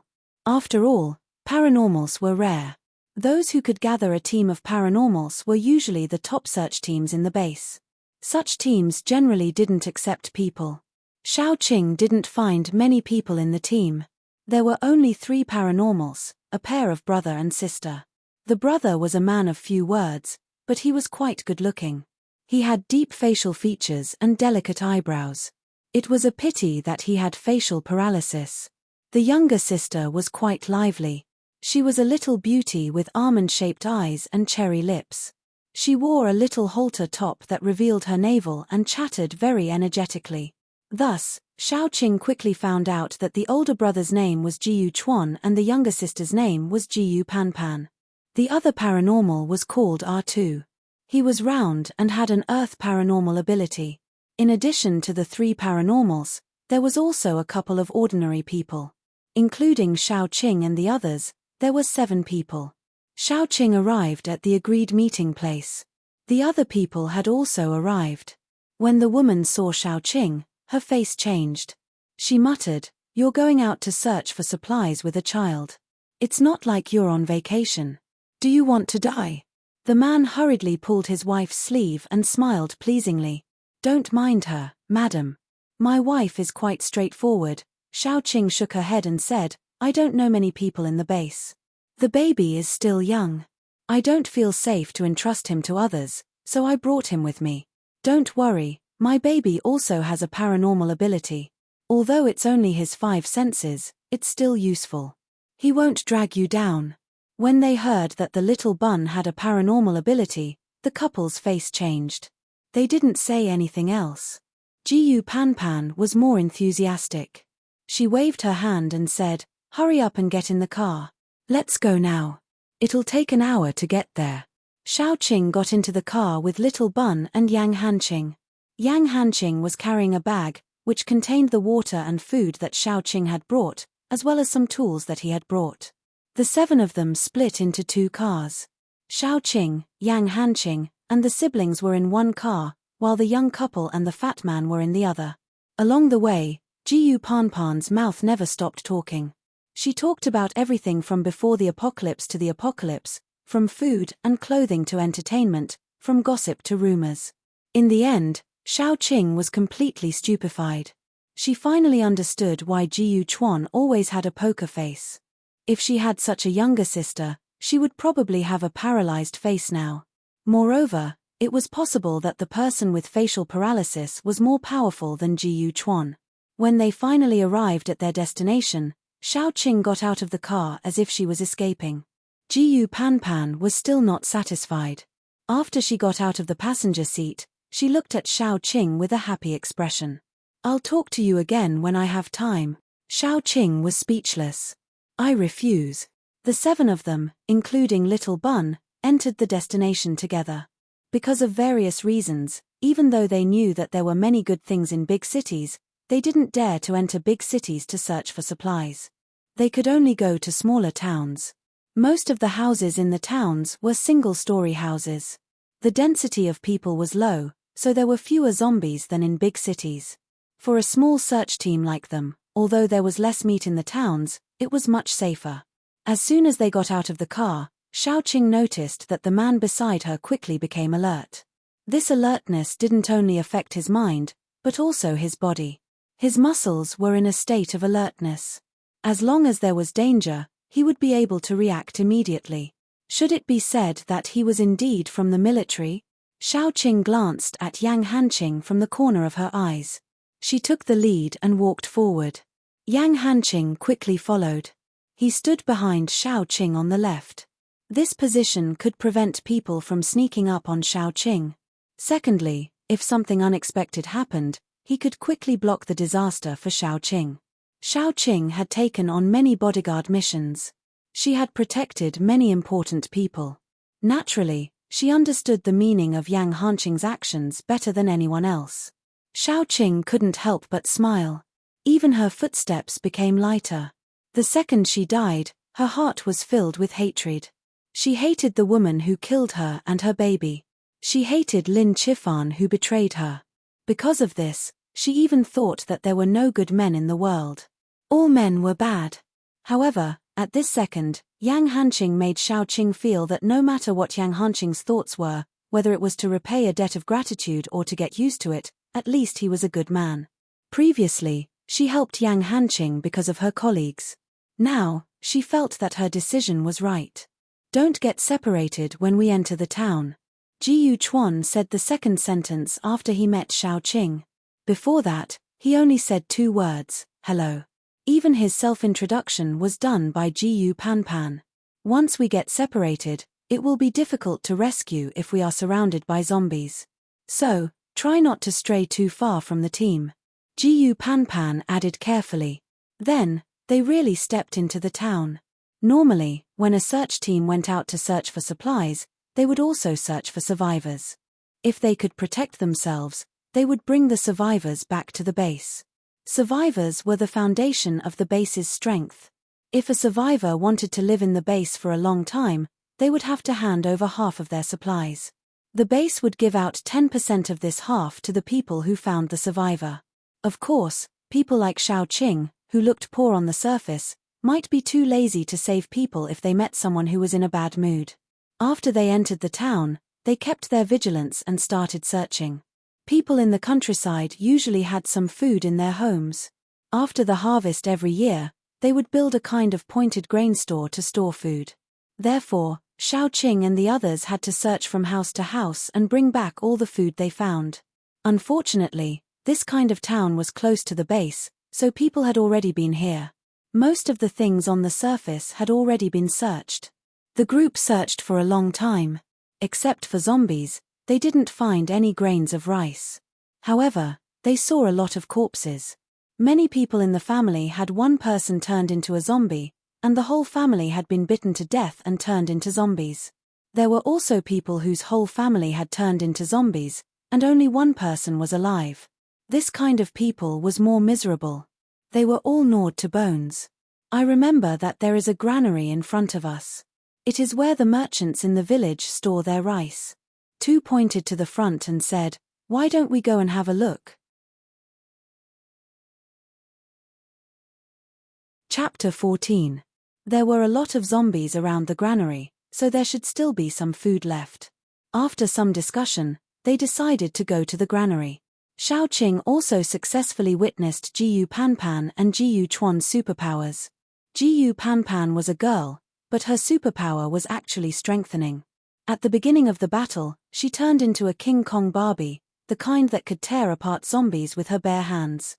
On the other hand, Ji Chuan's ability was ice. His current ability wasn't very strong and was mainly used as a support. Every time, Ji Chuan would use his ability to freeze the zombies' feet, making them unable to move for a short period of time. Then, Ji Panpan would break the zombies' necks like Hercules or shatter their skulls. RTU's special ability was mainly for defense. He brought the young couple along and used a machete to chop the zombies frozen by Ji Chuan and the zombies bound by Xiaoqing's special ability to death. Yang Hanqing silently followed Xiaoqing, holding a knife in his hand. Any zombie that tried to get close to Xiaoqing would be killed by him. The group quickly approached the granary. The granary looked very peaceful, with only a few zombies wandering outside. Let's finish it quickly. The longer we stay outside, the more zombies we will attract. Jiyu Panpan, who was talkative, seemed to be quite reliable during the battle. The few of them nodded and continued to work together to kill the zombies. In fact, the combat power of these zombies was not high because they moved slowly. In addition to being ugly and particularly tenacious, they would not die unless their heads were attacked. If they did not gather in a group, even an ordinary person could kill a few zombies. Of course, this was on the surface. In addition to the fact that she was no longer a human, Xiaoqing also knew Dai's strange zombie. It moved quickly, had a certain level of intelligence, had a very fast learning ability, and even had emotions. Was Dai the only zombie like that? Moreover, zombies were likely to evolve, just like human superpowers could evolve. Zombies were likely to evolve in a certain direction, such as speed, body toughness, strength, intelligence, and so on. Therefore, Xiaoqing didn't relax at all. On the other hand, the young couple relaxed a lot when they saw the zombies being chopped up like vegetables. There must be a lot of supplies inside. When they arrived at the door, the young couple could not wait to push the door open. Artu immediately said anxiously, "Be careful. What if there are zombies?" The woman rolled her eyes and muttered, "How can there be zombies when the door is closed? Even if there are zombies, I can deal with one or two of them. They are just afraid that we will steal the supplies." R2 was a little helpless, but he still put the earth armor on the young couple. It was formed by his superpower. Because he was only a level 1 superpower, his superpower only formed a thin layer of earth armor around the couple's vital parts. But if there were any accidents, it could still protect them. Just as they were worried about accidents, a black shadow fell from the sky when the woman pushed the door open. The woman screamed in fear, and her face turned pale. She was about to run away, but the black shadow threw her to the ground. The man saw it and went to pull her up, but when he reached out his hand, he saw that the black shadow was actually a zombie. His face turned green, and he ran away, not caring that his wife was still on the ground. Fortunately, Xiaoqing reacted quickly. She reached out her hand, and green vines quickly tied up the zombie's hands and feet. R2 also used his superpower, and a section of the ground rose up to push the zombie away. The woman took the opportunity to stagger up and run to those people, but the zombie had already broken free from the bindings. The zombie was very fast. Not to mention ordinary zombies, even a level 1 superpower possessor might not be as fast as it. Xiaoqing frowned slightly. Those vines were part of her superpower. She could feel that when the vines tied up the zombie, the sharp thorns pierced into it. It meant that the zombie's defense was average, but its speed was outstanding. Jiyu Chuan, restrict its movement. Xiaoqing said quickly. Although Jiyu Chuan did not know what Xiaoqing was going to do, he quickly released his superpower. The zombie was too fast, and he could not freeze its feet like before. He could only try his best to turn the water in the air into ice. The temperature in the area dropped quickly, and the zombie's body was soon covered in ice. Its speed gradually slowed down. R2 kept making pits where the zombie landed. Although it was not very effective, it still slowed the zombie down a little. Xiaoqing saw the opportunity and released her vines to tie up the zombie. She wanted to fight with the zombie, but Jiyu Panpan and Yang Hanqing ran to the zombies left and right. Xiaoqing's vines were the lowest level of mutated plants, and the anesthetic effect was not effective on the zombie. Soon, the zombie broke free from the vines. When it was about to run away, Jiyu Panpan, who looked like a King Kong Barbie, punched it in the face. Just like that, the zombie didn't die. It rolled on the ground and was about to run away. Yang Hanqing followed up and stabbed the zombie's head with his knife. The zombie's body bounced on the ground for a moment before it stopped moving. Xiaoqing breathed a sigh of relief and narrowed her eyes. She began to extract the crystal from the zombie's body. This kind of mutated zombie must contain more energy than ordinary zombies. This zombie is strange. Let me take a look first. Xiao Qing walked over and pretended to check the zombie's body. The young couple could not help but turn their heads away, unwilling to see the horrible zombie. Jiyu Panpan and R2 checked the couple. After all, they were ordinary people. If they were scratched or bitten, they would be infected. Xiao Qing squinted her eyes and found that Jiyu Chuan and Yang Hanqing were not paying attention to her. She quickly inserted her nails into the zombie's head and skillfully found the crystal. She did not look at its size and put it into the space. Chapter 15. Why are you sweating so much? Are you scared?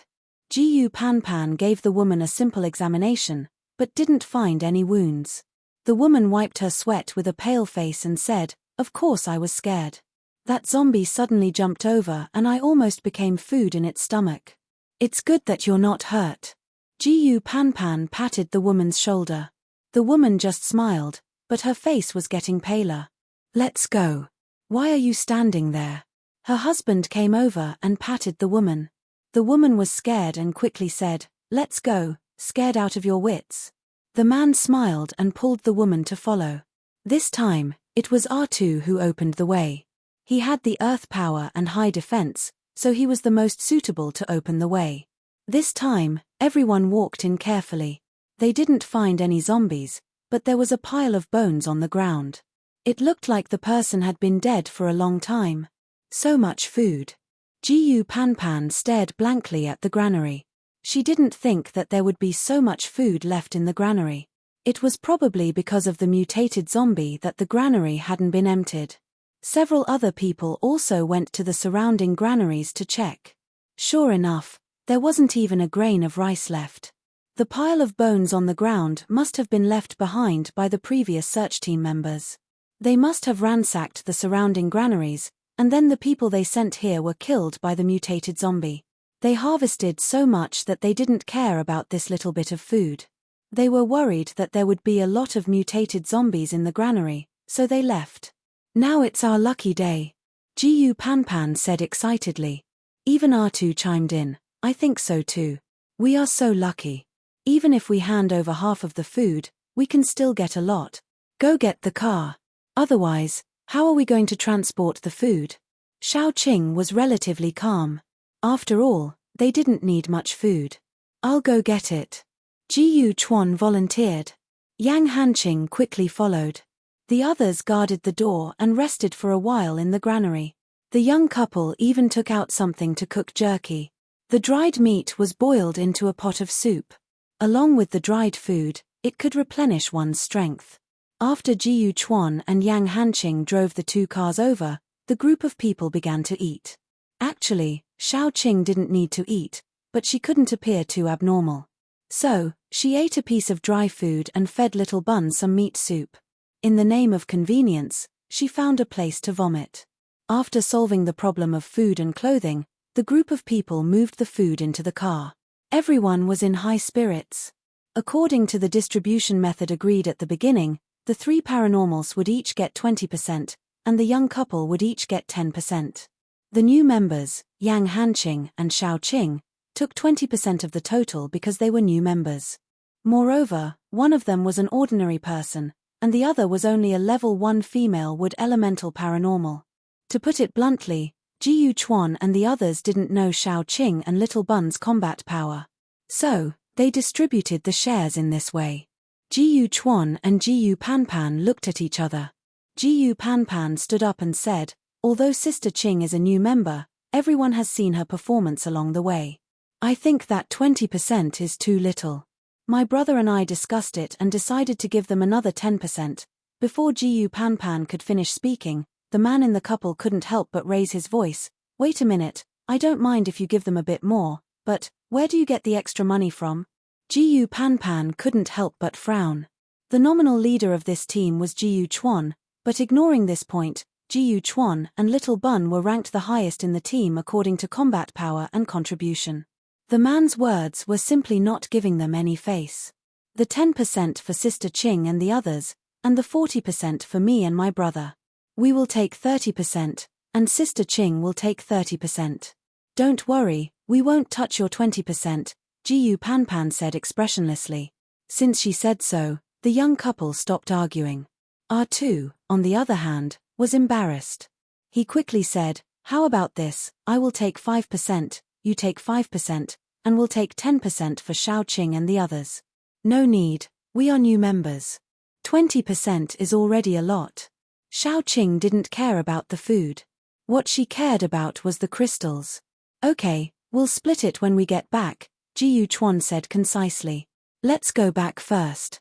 The few of them didn't refuse anymore. They packed their things and went back. Ordinary search teams generally didn't spend the night outside, because zombies were the world at night. There were too many unpredictable dangers. Xiaoqing and the others had a good harvest this time, so they didn't need to continue searching. Therefore, the group of people simply searched the surroundings and set foot on the road back. The car full of food slowed down a little. From time to time, a few people had to get out of the car to clear the zombies on the road. Unexpectedly, they didn't reach the base before dark.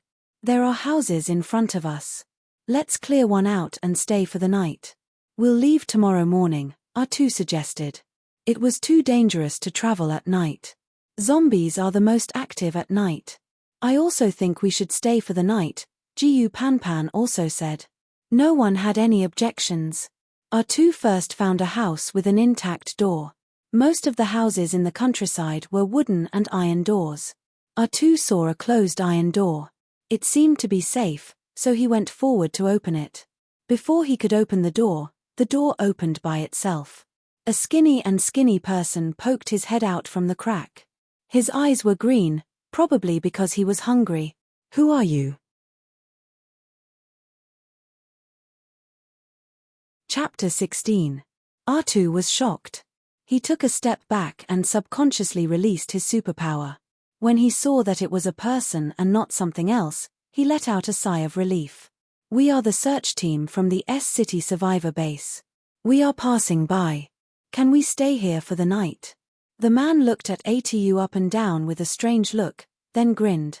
Okay. But what is a survivor base?" ATU looked around and said, "Can we go in first, and then I will explain to you." "Come in." The man stepped back and let Xiaoqing and the others in. Xiaoqing frowned. She always felt that the man in front of her looked at people strangely, but she couldn't tell why. After entering, Xiaoqing and the others found that it was a sizable courtyard. There was a skinny woman holding a child in the yard, looking at the door with dull eyes. She only wore a loose coat, and most of her breasts were exposed to the air. From her neck to her exposed chest, there were bruises all over. When Xiaoqing and the others came to her side, the woman held the child in her arms in panic and murmured, "Don't eat my child, don't eat my child." Xiaoqing found that the child in her arms was not a child at all, but a dirty quilt with a small pillow wrapped in it. Xiaoqing's eyes quickly became cold, but she didn't say anything. The man who led the way hurriedly said, "She is a lunatic." The child was eaten by the man who turned her into a zombie. "We took her in because she was pitiful. I think it's because she's pretty," the man in the couple muttered. Then, he was slapped by his wife. After entering the house, the man who led the way shouted, "Boss, people from the survivor base are here." As his voice fell, several cold eyes fell on Xiaoqing and the others. There were quite a few people in the room. Most of them were very skinny and wore ragged clothes. However, the boss that the man spoke of was dressed in clean and tidy clothes. He looked like a decent human being. "Survivor base." The boss walked over. He looked decent, but he had a pair of triangular eyes. When he smiled, his eyes squinted. No matter how you looked at him, he looked sinister. After coming over, he smoked several cigarettes and handed one to ATU, one to Jiyu Chuan, one to the man in the couple, and one to Yang Hanqing. Jiyu Chuan and Yang Hanqing didn't take it, but ATU and the man took it. ATU smiled and took it. "Since the apocalypse, I don't know how long it has been since I last smoked." ATU was telling the truth. In the apocalypse, people couldn't even eat, let alone smoke. The boss took a lighter and lit it for ATU. Then he shook the cigarette box and smiled. "Beautiful ladies, do you want one too?" Jiyu Panpan and the woman quickly shook their heads and waved their hands to show that they didn't smoke. The boss didn't force them. He smiled and said, I also heard that there is a well-built survivor base in front of us.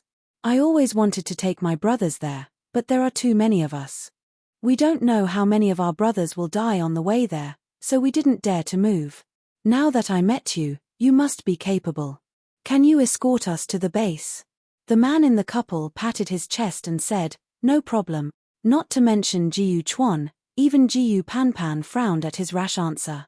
She complained that he spoke too quickly. In that case, that's the best.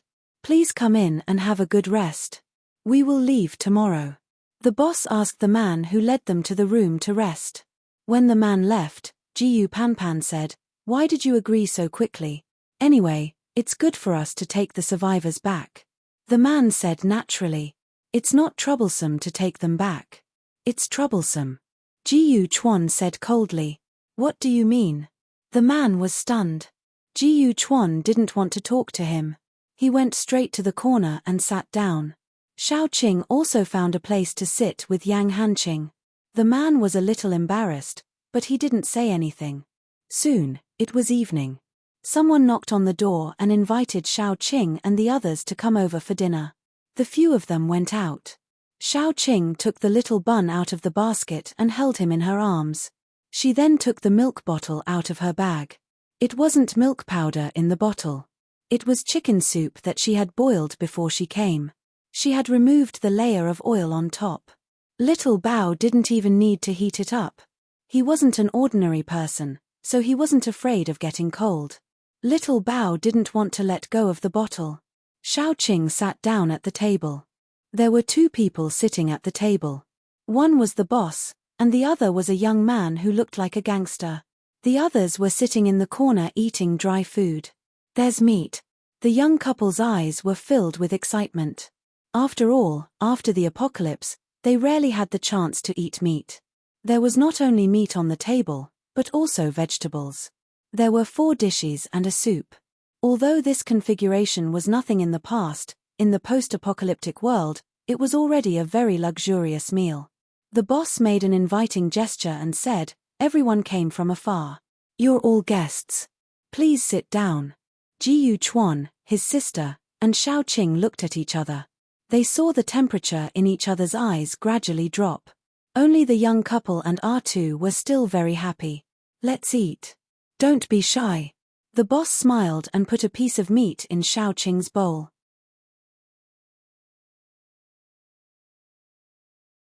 Chapter 17. It smells good. I haven't eaten meat for a long time. The couple quickly put a few pieces of meat into their bowls. After all, meat was one of the rarest foods in the apocalypse. Xiaoqing didn't eat. She picked up a mushroom with her chopsticks and ate it. When the boss asked, she just smiled and said, I'm on a diet. The guests and the host enjoyed the meal. After the meal, everyone went to rest. They were ready to leave this damned place. Xiaoqing strolled into the courtyard, followed by the silent Yang Hanqing. There was no one in the courtyard, only a small oil lamp. She didn't know where it came from, but the light from the oil lamp shone through the window, making it look gloomy. Aren't you going to ask me why I stopped you from eating meat? Xiaoqing lowered her voice. Yang Hanqing shook his head, I can see. That's good. Xiaoqing held Little Bun's hand and made him stumble forward step by step. She deliberately lowered her voice and said, Qing, I want to kill someone. Yang Hanqing was a bit stunned. No one had ever called him Qing. It was so intimate that he couldn't help but blush. He even forgot to stop Xiaoqing. Xiaoqing helped Little Bun learn how to walk. Her steps were slow, and her voice was slow as well. I'm not a good person, but I still have a little conscience. Smell the wind. The smell is too strong, and it lingers at the tip of my nose, reminding me constantly of what happened. Yang Hanqing's nose wasn't as sharp as Xiaoqing's, but the difference wasn't much. He fell silent and suddenly couldn't say anything to stop them. After all, some people were rotten to the core. Not to mention seeing them with his own eyes, he could even kill them with his own hands. Something will definitely happen tonight. Xiaoqing said firmly. Her intuition told her that Yang Hanqing didn't say anything and just followed Xiaoqing. There weren't many empty rooms, so when it was time to sleep, Xiao Qing and Jiyu Panpan slept in the same room. If it wasn't for the fact that Jiyu Panpan was tired during the day, Xiao Qing would probably have listened to the gossip until midnight. Jiyu Panpan slept soundly, but Xiao Qing didn't. She hugged little Bun and quietly curled up on the bed. When it was midnight, suddenly a scream came from the room next to hers. Xiao Qing's face changed immediately. She quickly got up from the bed and carried little Bun. She didn't care about Jiyu Panpan, who was still sleepy. She went out for no other reason than the scream came from the man of the couple. Xiao Qing had a premonition that something would happen tonight, but she didn't expect it to be an internal affair. Xiao Qing arrived very early, probably because she didn't sleep. Yang Hanqing and Jiyu Chuan were just as early as her. The boss and his men arrived a little late. When they arrived, Jiyu Chuan kicked open the door. Everyone was shocked when they opened the door. The man's lower body was still on the bed, but his upper body was already drooping to the ground.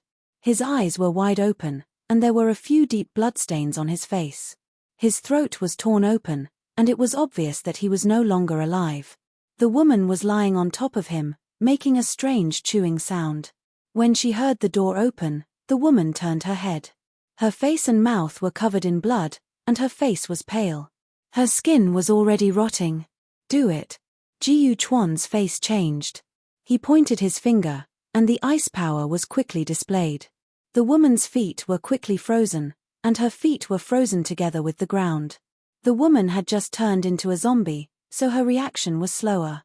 She was stunned for a moment, and then suddenly became angry. She lifted her feet, and the ice under her feet cracked. Xiao Qing didn't say anything, but the vines just wrapped around her feet, and with a strong struggle, broke.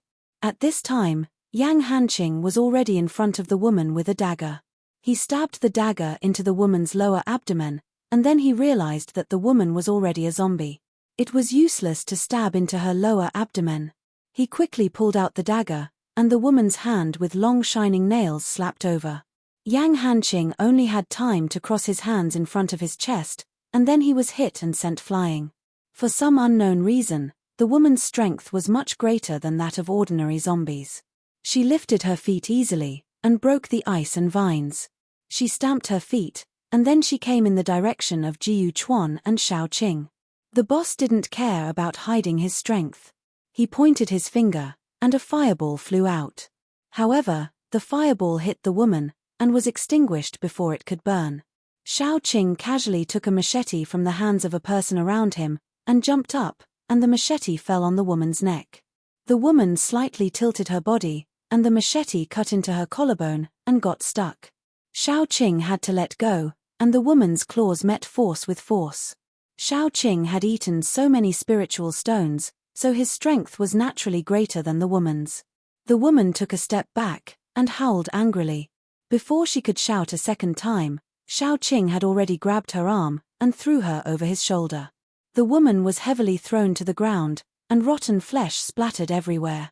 Before she got up, Xiao Qing had already punched the back of the woman's head. The back of the woman's head was dented, and then it was her neck, the back of her heart, and finally the woman's whole body was embedded in the ground for several inches.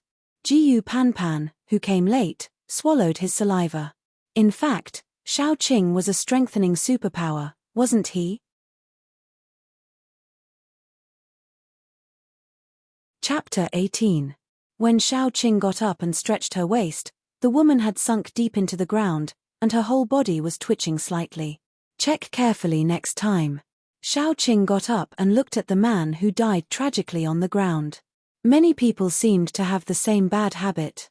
If I died, why should they still be alive? If I was bitten, what if I didn't become a zombie? For example, this woman, she had such a fluke mentality. In the end, she died, and so did her man. Another example was the people who almost killed half of the base. Jiyu Panpan and R2 were a little embarrassed.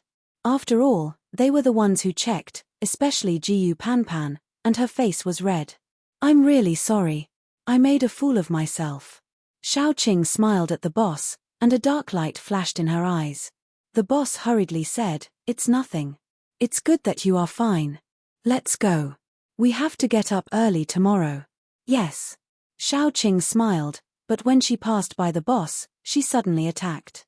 She was very fast, and the boss was not prepared. In an instant, he was nailed to the wall by Xiaoqing with a machete. The machete went through the right side of his chest and directly hung him on the wall. The two people who followed him were stunned for a moment, and immediately prepared to attack. Yang Hanqing suddenly rushed to one of them, and the dagger in her hand mercilessly pierced into the man's eye socket. Ji Yuquan and the other two people were stunned by Xiaoqing's sudden attack, especially R2. Ji Yuquan's reaction was a little faster. He used his ice power, turned it into an ice blade, and pierced the third person's throat. There were only 3 people with superpowers. 2 were killed and 1 was injured. Although the boss was nailed to the wall, he was not dead. He glared at Xiaoqing and said fiercely, "What are you doing?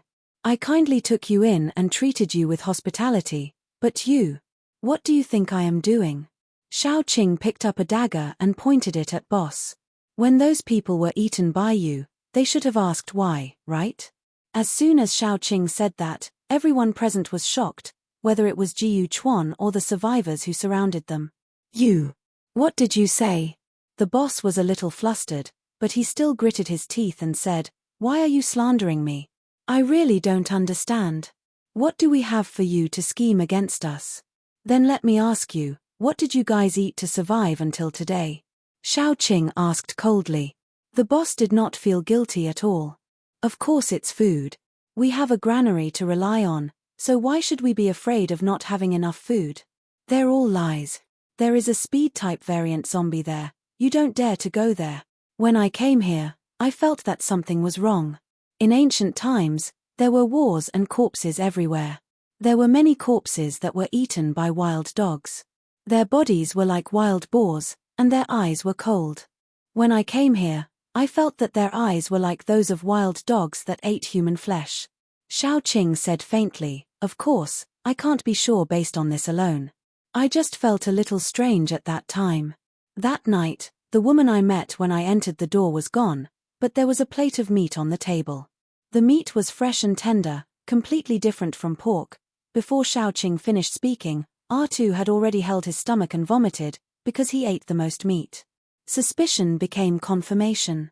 After dinner, I walked around the yard, and the smell of blood was still there. "It's not the first time you guys ate people, right? You're quite good at dealing with the remains." Xiaoqing sneered and said. "So what?" Seeing that he was exposed, the boss began to be unscrupulous. "I saved them, and they deserved to die for me.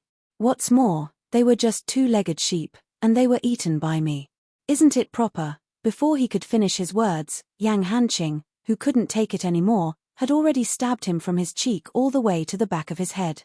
It didn't matter if he begged for mercy or shouted unscrupulously, he could only leave it for his next life. Xiaoqing frowned and glanced around. "Is there anyone who wants to avenge them?" The onlookers quickly shook their heads. Xiaoqing picked up Little Bun and walked back to her room, ignoring the corpses on the ground and walls. "Sister Qing, why are you going back?" Jiyu Panpan kicked the corpse on the ground with disgust. She had never thought that the people here would survive by eating human flesh. How many people had they eaten? "Sleep, we'll leave tomorrow," Xiaoqing said without looking back. After all, it was night time, and it was not suitable to rush.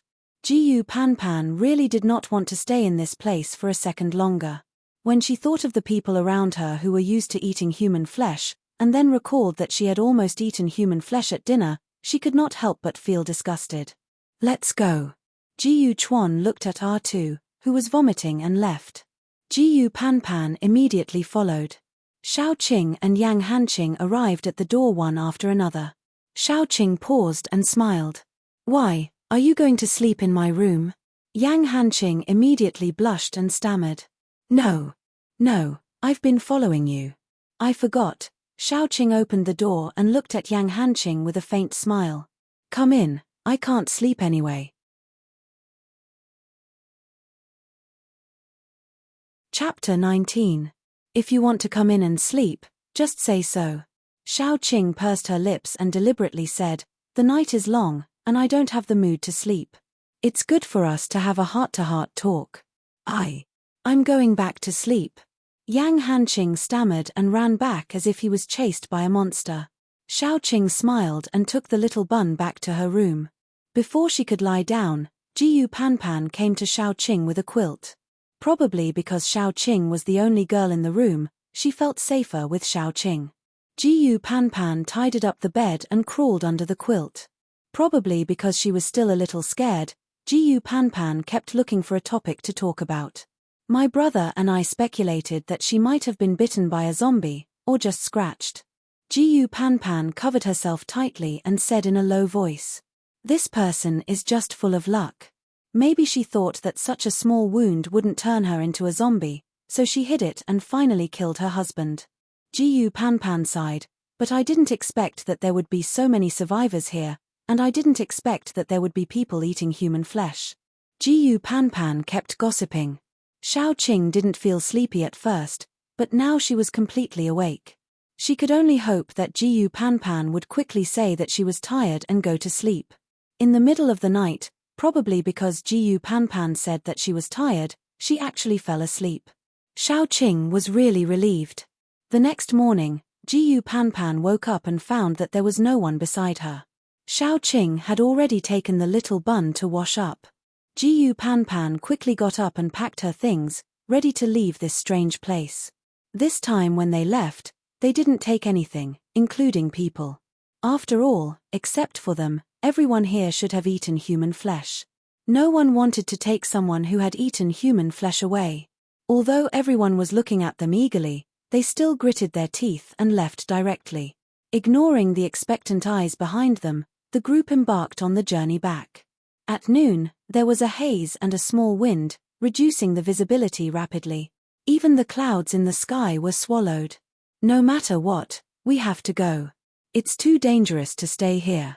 Xiaoqing volunteered, "I'll clear the way." The weather after the apocalypse had been very strange.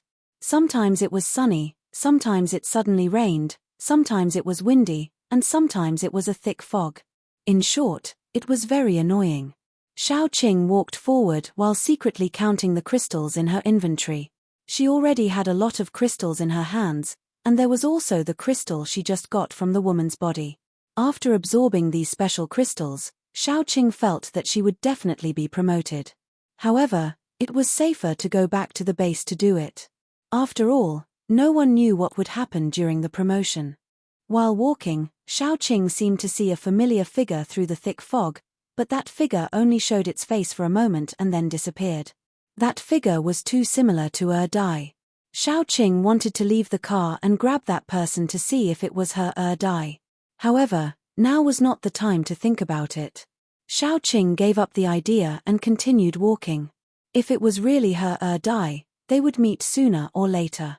While walking forward, Xiaoqing's car suddenly tilted violently to one side. Even if Xiaoqing turned the steering wheel, the car still hit a rock on the road. She got out of the car and saw that the tire was punctured.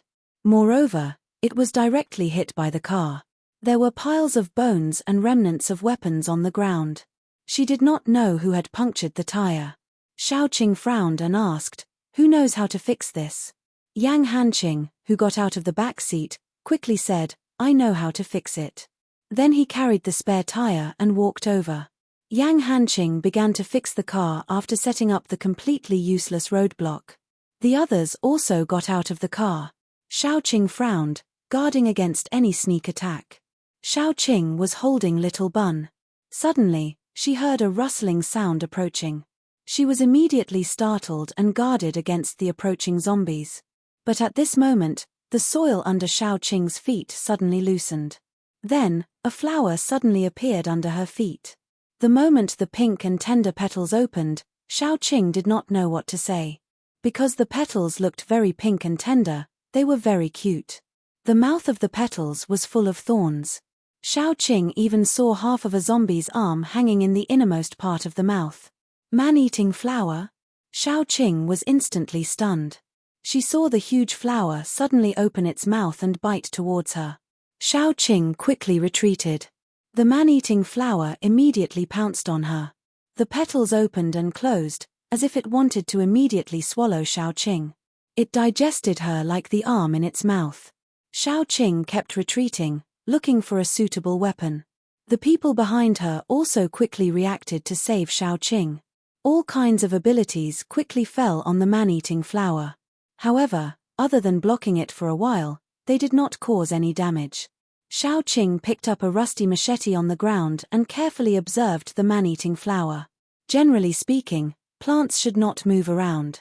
This man-eating flower had been using its long stem to chase after Xiao Qing to bite.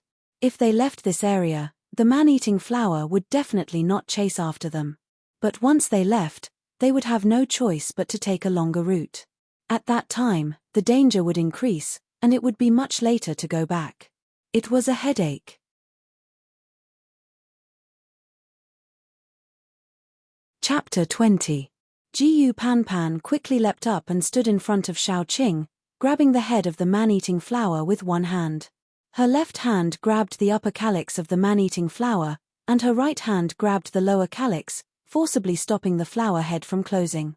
From Xiao Qing's angle, she could see that Jiyu Panpan had used too much force, and that her muscles were as taut as a mouse. Jiyu Panpan was in such a hurry that she didn't see the barb in her left hand. The barb directly penetrated the back of her hand, and blood flowed down her palm.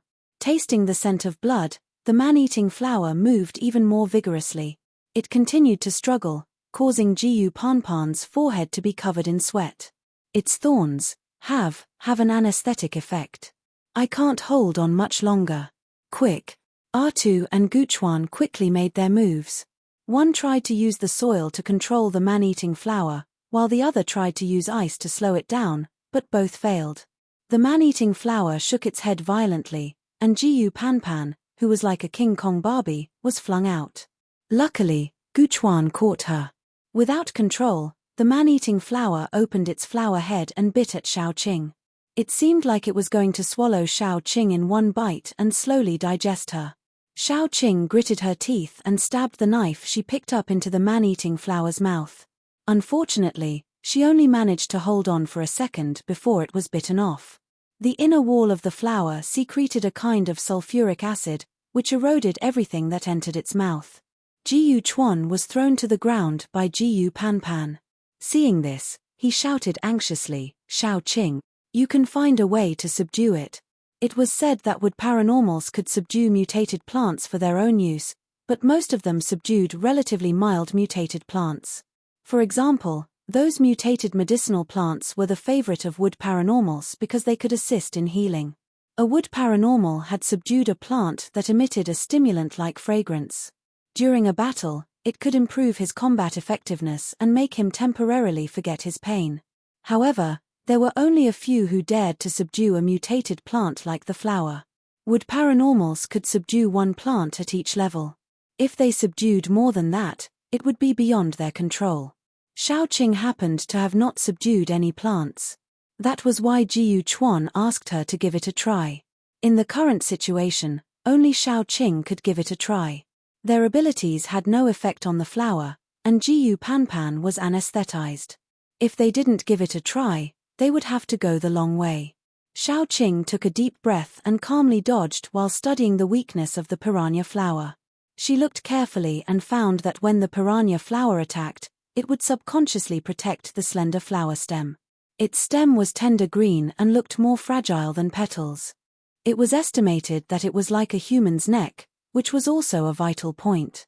Xiao Qing rolled forward, avoiding the sudden bite of the flower. Suddenly, she stretched out her 10 fingertips. The fingertips were rapidly lengthening. The gray and black fingernails reflected a cold luster. They were quickly and accurately inserted into the flower's stem.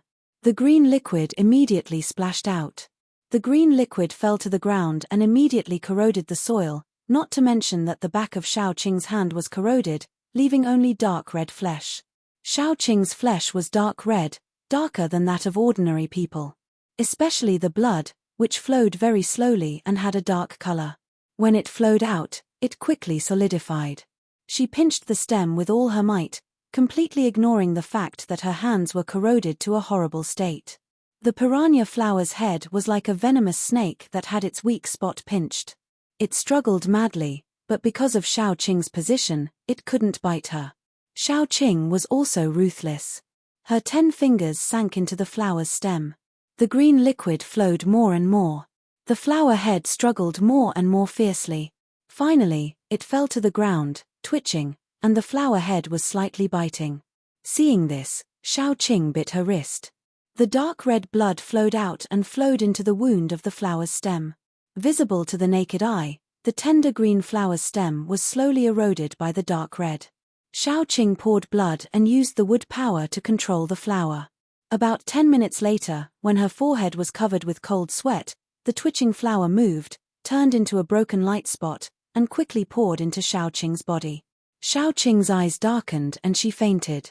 Her last consciousness was Yang Hanqing holding her in panic. She didn't know how long she had slept. Xiao Qing only felt that the power in her body had been rioting. She longed for power and fresh flesh.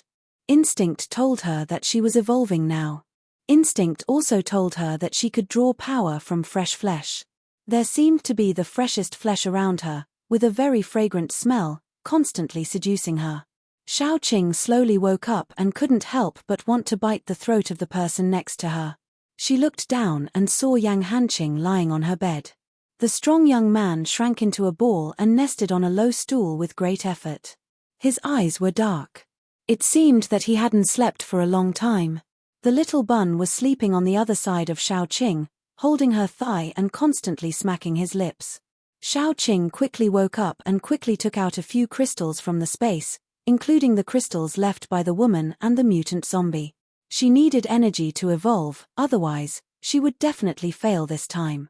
After absorbing a few crystals, Xiao Qing's body was once again filled with a feeling of fullness.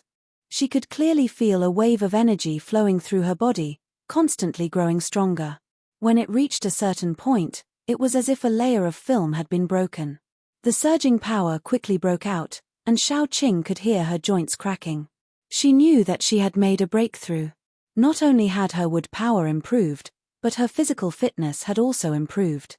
With her strength and speed, ordinary strength paranormals might not be her match. Clenching her fist, Xiao Qing took a breath. The stronger she was, the more capital she had to protect her child. Her movements woke up Yang Hanqing, who was guarding beside her. Yang Hanqing opened his eyes vigilantly. After finding that it was Xiao Qing, he breathed a sigh of relief and said in a hoarse voice, "You're finally awake." "I slept for a long time." Xiao Qing moved a little, but Yang Hanqing caught her hand and carefully tightened the bandage on her hand. "Your body temperature is very high. Ji Chuan said that your body is being transformed because of the promotion. You slept for more than 10 hours before your body temperature gradually dropped." Xiao Qing looked at the man's serious face and touched it. She said in a teasing tone, "You're so virtuous. You'd better marry early. How about considering me?"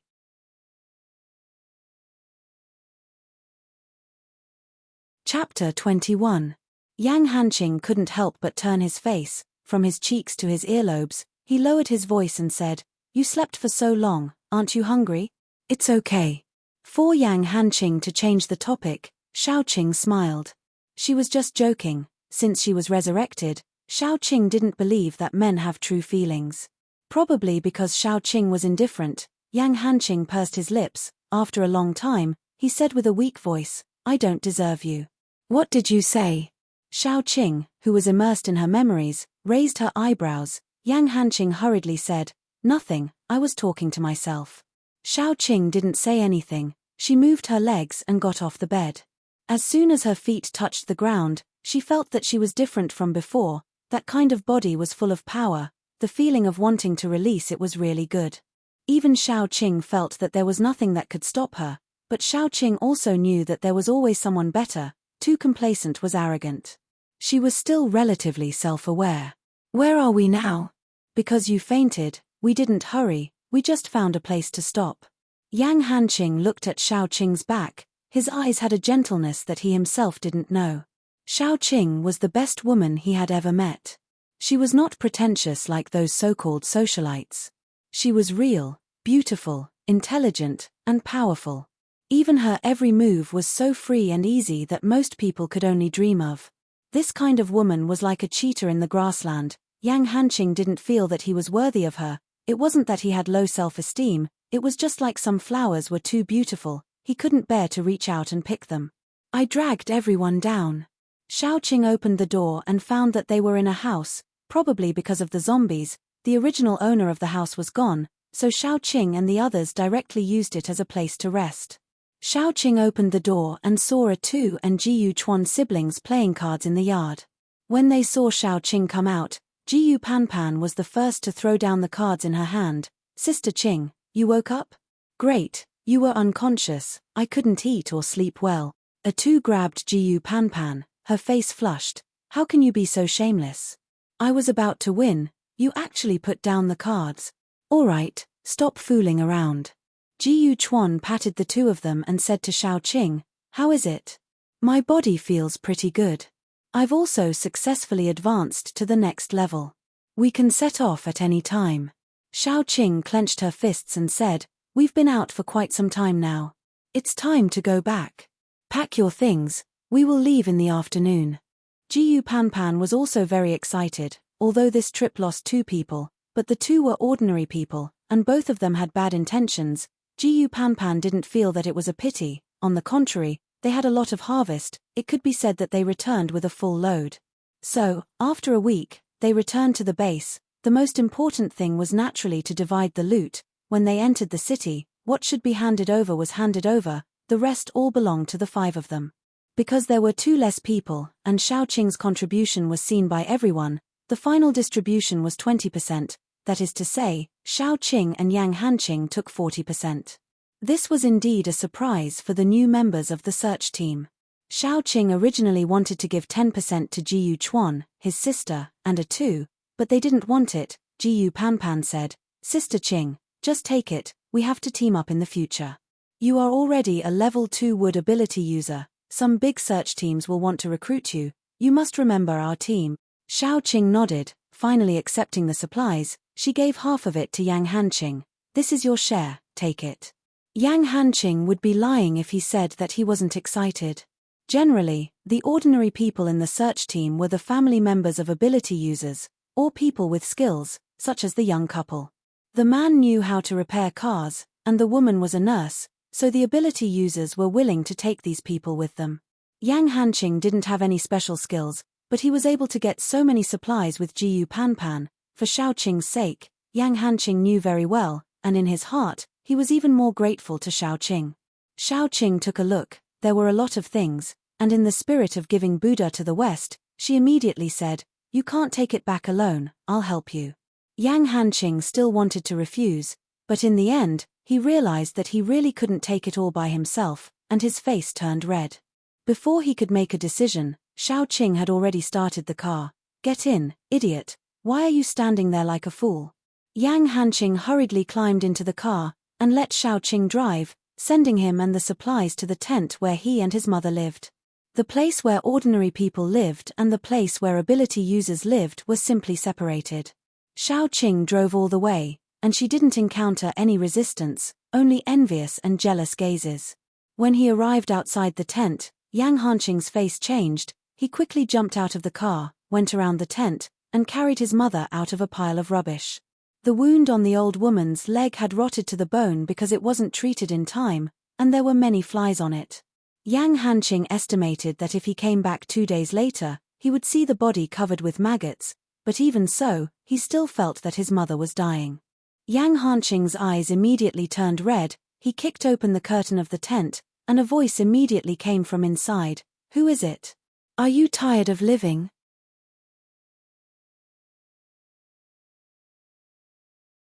Chapter 22.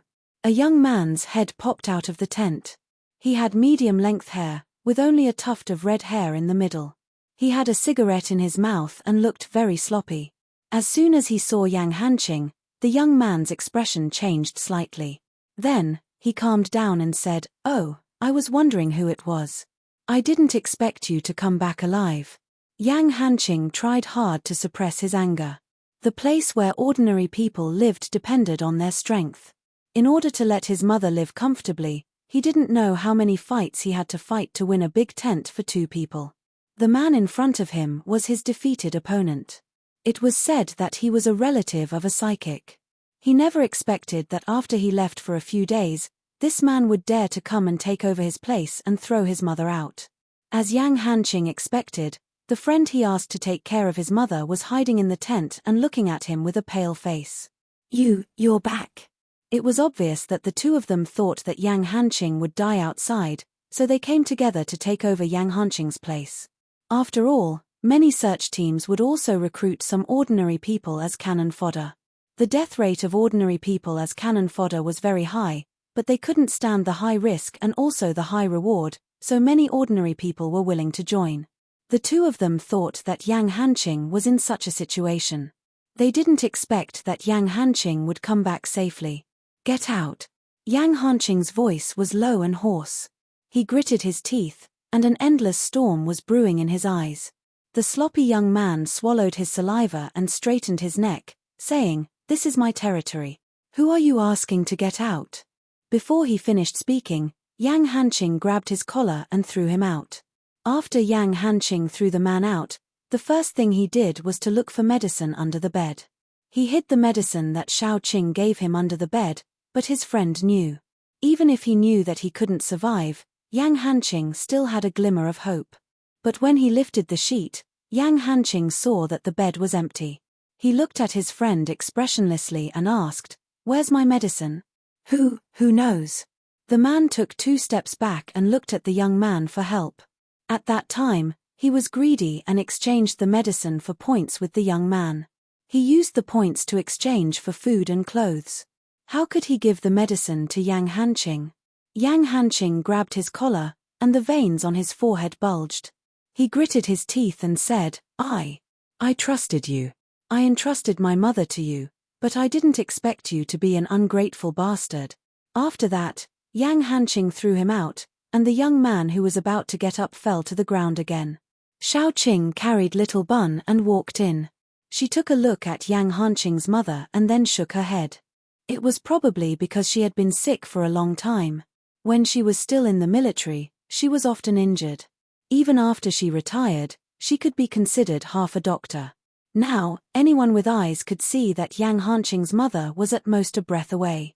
It was a miracle that she could hold on until Yang Hanqing came back. Yang Hanqing could see it too. He hugged his mother tightly and lowered his head. After a while, he said with a choked voice, "When I was young, my father passed away early. It was my mother who raised me. When I was admitted to the military school, she borrowed money from everywhere and sold her house and land to raise my living expenses and tuition. At that time, I swore that I would make my mother's life better, but I didn't do it. When the apocalypse happened, I couldn't protect her. Although she wasn't eaten by zombies, she almost died in the mouth of mutant animals. Later, she was transferred to the base. I didn't have the ability to treat her. In the end, I didn't let her live a good life." Yang Hanqing's voice became more and more hysterical until the old woman gently grasped his hand. "Is our Qing back?" "Mom, it's me. Yang Hanqing saw that the old woman had some consciousness, so he quickly grabbed her hand. He was afraid that he would frighten the old woman, so he lowered his voice and said, "Mom, are you okay?" "That's good." Yang Hanqing's mother kept smiling. She held Yang Hanqing's hand tightly and sighed. "I don't have any regrets in my life. The only regret is that I didn't get to see you get married and have children. Ah Qing, if you find a daughter who is willing to be with you in the future, you have to treat her better. Once a woman decides to marry a man, she's entrusting her life to him." "Mom, I know. Yang Hanqing buried his head in the old woman's arms and his voice became more and more choked. The old woman touched his head and said regretfully, "I can't let it go. I can't let it go, Auntie, don't worry. I will take care of him for you in the future." Xiao Qing couldn't help but say. The old woman glanced at Xiao Qing and smiled. There was no regret on her dirty old face. She gently pinched Xiao Qing's little finger, as if she wanted to make a promise with her. But before their fingers were hooked, the old woman had already died. Yang Hanqing's body trembled. He buried himself in the old woman's arms and didn't cry at all. But his back, which was always straight, trembled and showed some weakness. Xiao Qing didn't say anything. She didn't know how to comfort him. She just silently looked at the two people who were preparing to escape outside the door. Life, it should be paid with life, right?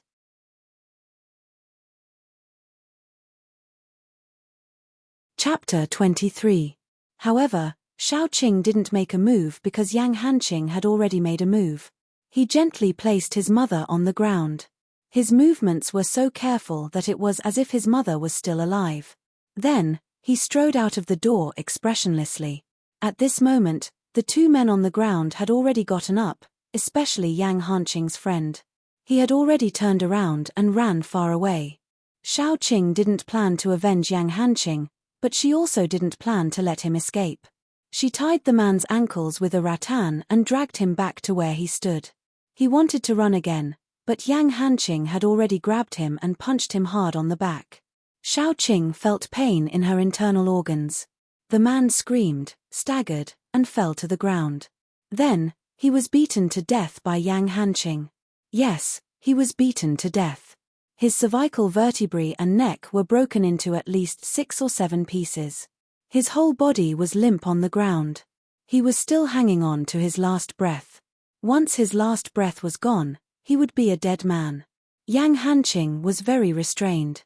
He just let the man be on the verge of death and then threw him aside. He also wanted the man to experience the good feeling of being unable to move after being seriously injured. He could only wait for death on the side. Then, he turned to look at the young man. He was frightened, especially when he saw that Yang Hanqing looked calm, but in fact, his eyes were already red. Don't mess around. My cousin is a paranormal. Don't think that you can be unscrupulous just because you found a little girl to back you up, the young man said sternly. That's what I should say to you. Yang Hanqing clenched his teeth and threw himself at the youth. The youth was much stronger than the person on the ground who had turned into a pile of minced meat. At the very least, he could resist Yang Hanqing for a while. Gradually, the two men's arms, faces, and all exposed parts of their bodies were covered with wounds. Especially the young man, his face was bruised and swollen. Even if his mother came to see him, she probably wouldn't be able to recognize him. His physical strength was not as good as Yang Hanqing's, who was born in the military. He screamed because Yang Hanqing found a loophole and broke one of his legs. The protruding bone cut through his pants. Blood quickly thickened and dripped down. Yang Hanqing took the opportunity to grab his hair, which was the strange-colored hair, and then kept knocking his head on the ground. The ground was paved with bluestone slabs. The first time he knocked on it, the young man's head was already splattered with blood. Yang Hanqing did not stop. He grabbed the young man's hair and knocked on it 4 or 5 more times. Each time, the young man's head was covered with blood. When the young man was lifted up for the last time, he was unconscious. He kept muttering, "My cousin is a superpowered man. My cousin is a superpowered man." Xiaoqing glanced at him. His legs were dangling in a crooked position. It was obvious that Yang Hanqing had broken them all. His face was covered in blood, and his front teeth had all fallen out from kissing the ground again and again. He looked a little pitiful, but Yang Hanqing obviously wasn't going to let him go. He lifted the young man's neck and quickly broke his cervical vertebra. With a crack, the young man was dead. Yang Hanqing threw the young man's body aside, then knelt on the ground weakly.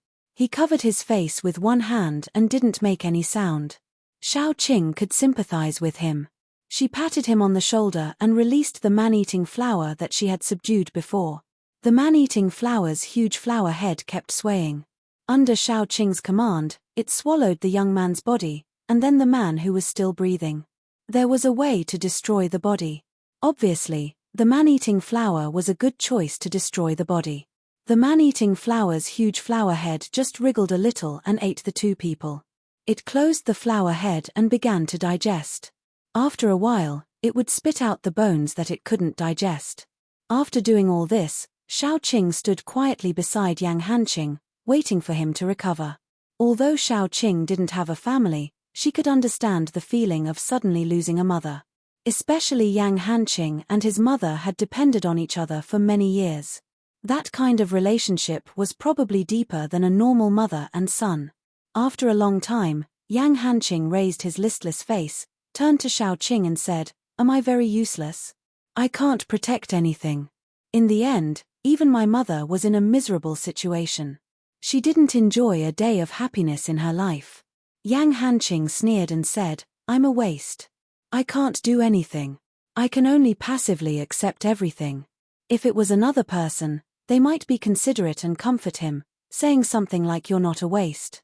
You're actually very good. But Xiaoqing didn't. She looked condescendingly at the decadent Yang Hanqing, and said in a low voice, the end of the world is like this. When you're weak, you can only passively accept the fate of being prostituted. So why are you here feeling sorry for yourself instead of working hard to become a strong person? You may feel that you can't protect anything now, but you're much better than many people who can't even protect themselves. Xiaoqing's voice was cold, but with a concern that couldn't be ignored. Now, get up, pull yourself together. Sooner or later, you'll be able to push down this damn fate and turn it around.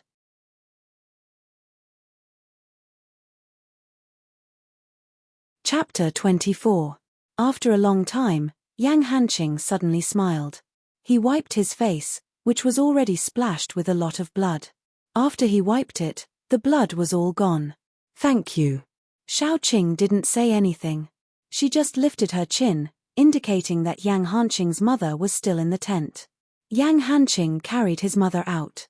Suddenly, he knelt down and kowtowed to Xiaoqing 3 times. Xiaoqing was stunned. What are you doing? My mother has never enjoyed any happiness in her life. She only has one wish, which is to be buried with my father. Yang Hanqing blushed as he spoke. I know it's very difficult to travel from here to H City at this time of the year. You want me to accompany you to send your mother there? Xiaoqing looked at Yang Hanqing's difficult expression and continued. Yang Hanqing nodded and said embarrassedly, I know it's difficult for you to do this, but, please. Xiaoqing hesitated for a moment. Yang Hanqing also saw Xiaoqing's hesitation. He gritted his teeth and said, Miss Xiao, you've already helped me a lot. By right, I shouldn't make such an unreasonable request. But among the capable people I know, you're the only one. Miss Xiao, whether you agree or not, my life is yours in the future. Xiaoqing looked at Yang Hanqing's determined face. After a long while, she said, okay, I'll send you there. It was not that she suddenly became kind, but in this post-apocalyptic world, she also wanted to have a few companions. Although Yang Hanqing didn't have any superpower, he was upright and determined. He was also a soldier, so he was more suitable for companions. Moreover, Yang Hanqing was now alone. Even if Yang Hanqing discovered her secret, it would be more convenient to kill him. This kind of thing shouldn't be delayed. Let's meet at my house in the afternoon and set off. Xiaoqing turned around and was ready to leave. Then, she heard Yang Hanqing thank her again. From the beginning, she did have a good impression of Yang Hanqing. But that good impression came from Yang Hanqing's standard military temperament and silent and upright character. Now, Xiaoqing's good impression of Yang Hanqing increased because of his affection. Therefore, she chose to trust Yang Hanqing. After Xiaoqing returned to her residence, she arranged the food and let little Bun absorb some crystals. Then, she contacted Jiyu Panpan and his sister.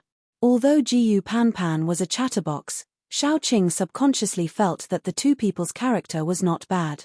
Especially Jiyu Chuan, he seemed to be more reliable. This time, she and Yang Hanqing were going to H City. The journey was indeed long. If she was alone, then protecting herself was a simple matter.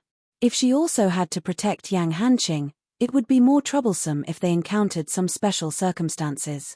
Therefore, Xiaoqing prepared to contact Jiyu Panpan and Jiyu Chuan. After a simple explanation, Xiaoqing said that this trip was not small. She would take out some resources as compensation. Even if Jiyu Panpan and Jiyu Chuan chose not to go, Xiaoqing would feel that it was normal. Unexpectedly, Jiyu Panpan and Jiyu Chuan just exchanged glances, and decisively agreed, Sister Qing, are we leaving this afternoon? Ian, I'm afraid that the body will rot after a long time. It's better to leave early and let Yang Hanqing's mother be buried early. Xiaoqing said. My brother and I have no problem at all. We have nothing to do, so we are bored to death. Jiyu Panpan said with a smile. However, Xiaoqing remembered this favor from Jiyu Panpan and her sister. After all, they had only known each other for a short period of time. They had only gone on a mission together. For Jiyu Panpan and her sister to give her so much face and risk so much to accompany her on a long journey was already very loyal. Then let's talk about the reward. Xiaoqing estimated for a moment and then said, "The place we're going to is quite far this time, and I don't have much food on hand. I'll give you 20 catties of fresh vegetables, 50 catties of grain, and 10 boxes of anti-inflammatory medicine." Jiyu Panpan originally wanted to refuse. After all, she really liked Xiaoqing, and Xiaoqing was also very capable. It was good for them to have a good relationship with Xiaoqing. However, when she heard that Xiaoqing was going to give them anti-inflammatory medicine, Jiyu Panpan swallowed her words. Paranormals couldn't be infected by zombies, but they could still be injured. If the wound was infected and serious, they could die. Therefore, medicine was not only a necessity in the post-apocalyptic world, but also a very precious existence because the production line was broken. Sister Qing, I won't say anything pretentious. If you need anything in the future, just call us.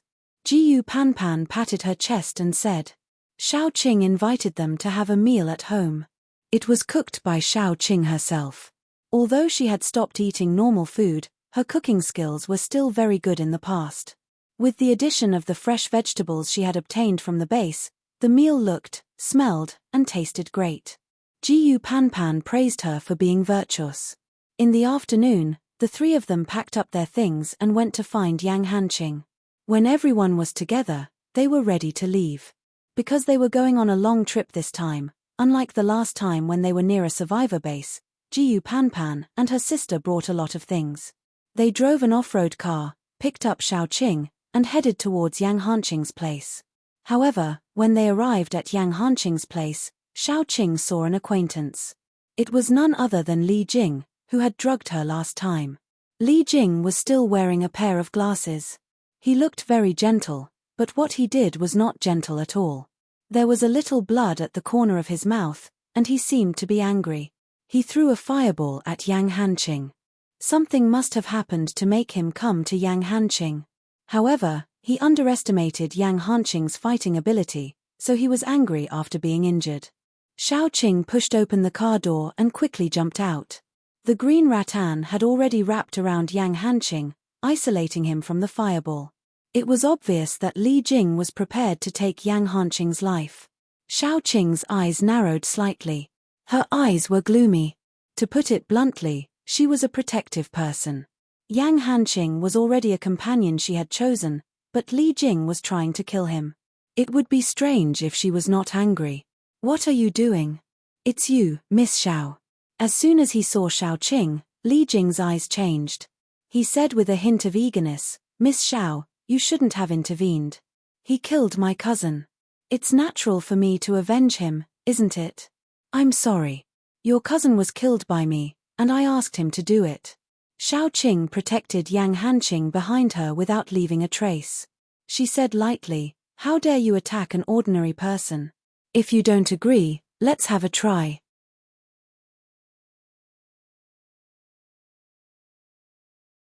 Chapter 25. Li Jing's face changed. To be honest, he didn't care about his cousin's death, but it was related to his reputation. The whole survivor base knew that his cousin was killed by an ordinary person. If he didn't do anything about it, wouldn't everyone step on his face in the future? However, Li Jing didn't want to fight with Xiaoqing because of a useless cousin. After all, he wanted to pursue Xiaoqing. Therefore, when Xiaoqing said that, Li Jing's face darkened. He deliberately ignored Xiaoqing's words and said to Yang Hanqing, hiding behind a woman, are you still a man? Attacking an ordinary person, are you still a man? Jiyu Panpan stepped forward and rolled her eyes at Li Jing, if you have the guts, then go and fight a high-level paranormal. Why are you acting like a bastard here? You. Li Jing was a gloomy person, so he didn't quarrel with Jiyu Panpan. He just said with a gloomy face, I don't care who he is. I only know that he killed my cousin, so he is my enemy. It doesn't matter if my enemy is an ordinary person or a strong paranormal, I will take action. For me, I don't care about their strength or identity, but if they are my enemy. Put yourself in my shoes. If an ordinary person killed your brother, would you not take action? Li Jing was not stupid. He also knew Jiyu Panpan and Jiyu Chuan. Jiyu Chuan was a level 1 paranormal, but it was said that he was on the verge of breaking through. Jiyu Panpan was also a level 1 paranormal. He couldn't offend them directly, but he could still make some sarcastic remarks. Nonsense. How could an ordinary person kill her cousin? Jiyu Panpan still wanted to say something, but Xiaoqing stopped her. It seems that I shouldn't stop you. Before Li Jing could rejoice, she heard Xiaoqing continue, but don't even think about making a move against Yang Hanqing today. I won't interfere unless you beat me. When Li Jing heard this, she said, all right, let's spar then. After all, Xiaoqing had just arrived at the base, and it was said that she was only a level 1 wood-type paranormal.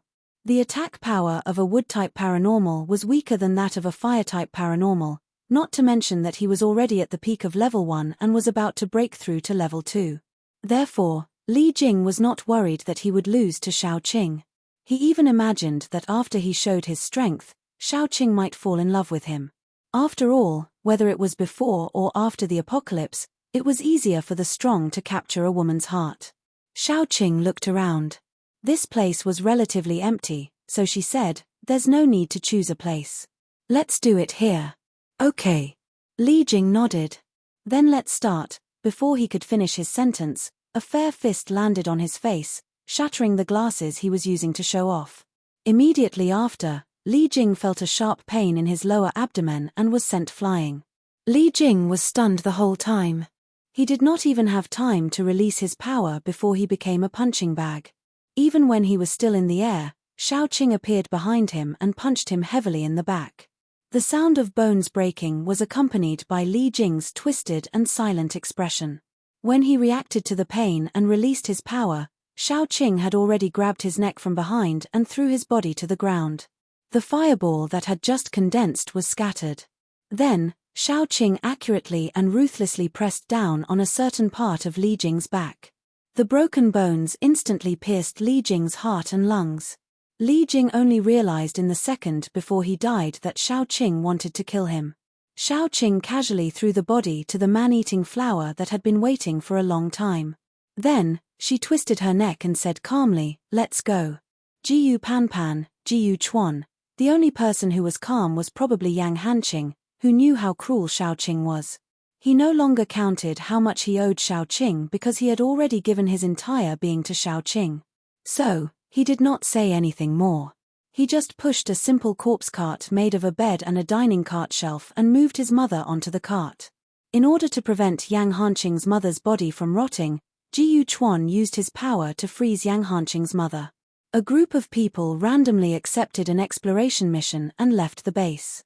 Before getting on the cart, Xiaoqing broke the petals of the man-eating flower as if she was checking the teeth of a pet and took out a foreign energy crystal. This was also one of the benefits of the man-eating flower. Those who were eaten by it, whether zombies or superpowered people, would be forced to leave the crystal for Xiaoqing. If the man-eating flower could talk, it would probably cry for a while. After all, the essence was in that small crystal. Then, after it had a master, it would have to hand over the biggest meat for 3 meals. It was simply miserable. When Xiaoqing left the survivor base, someone who had been hiding not far from the base quietly followed her.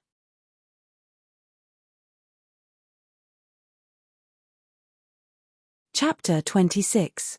The distance from the survivor base to H City wasn't close. It would take more than a day to get there by train. Plus, they were driving off-road vehicles, so they had to stop every now and then. For the sake of safety, they couldn't use the highways and ordinary roads that usually had a lot of traffic, because there would be a lot of ownerless cars and zombie car owners on them. The more remote the road was, the safer it was to the countryside. So Xiaoqing and the others decisively chose to take the small road, but it also lengthened the journey. After leaving the survivor base, the first intersection led to the highway and the other led to the small road. Jiyu Panpan, who was in charge of driving, decisively turned right to the small road. As a chatterbox, Jiyu Panpan had already sold out Jiyu Chuan along the way. Sister Qing, Do you know what facial paralysis is? Xiao Qing glanced at Jiyu Chuan and silently swallowed back the words, "Isn't there a facial paralysis sitting next to you?" Jiyu Panpan didn't wait for Xiao Qing to answer and said to herself, "In fact, facial paralysis means slow reaction time, stiff face, and face blindness.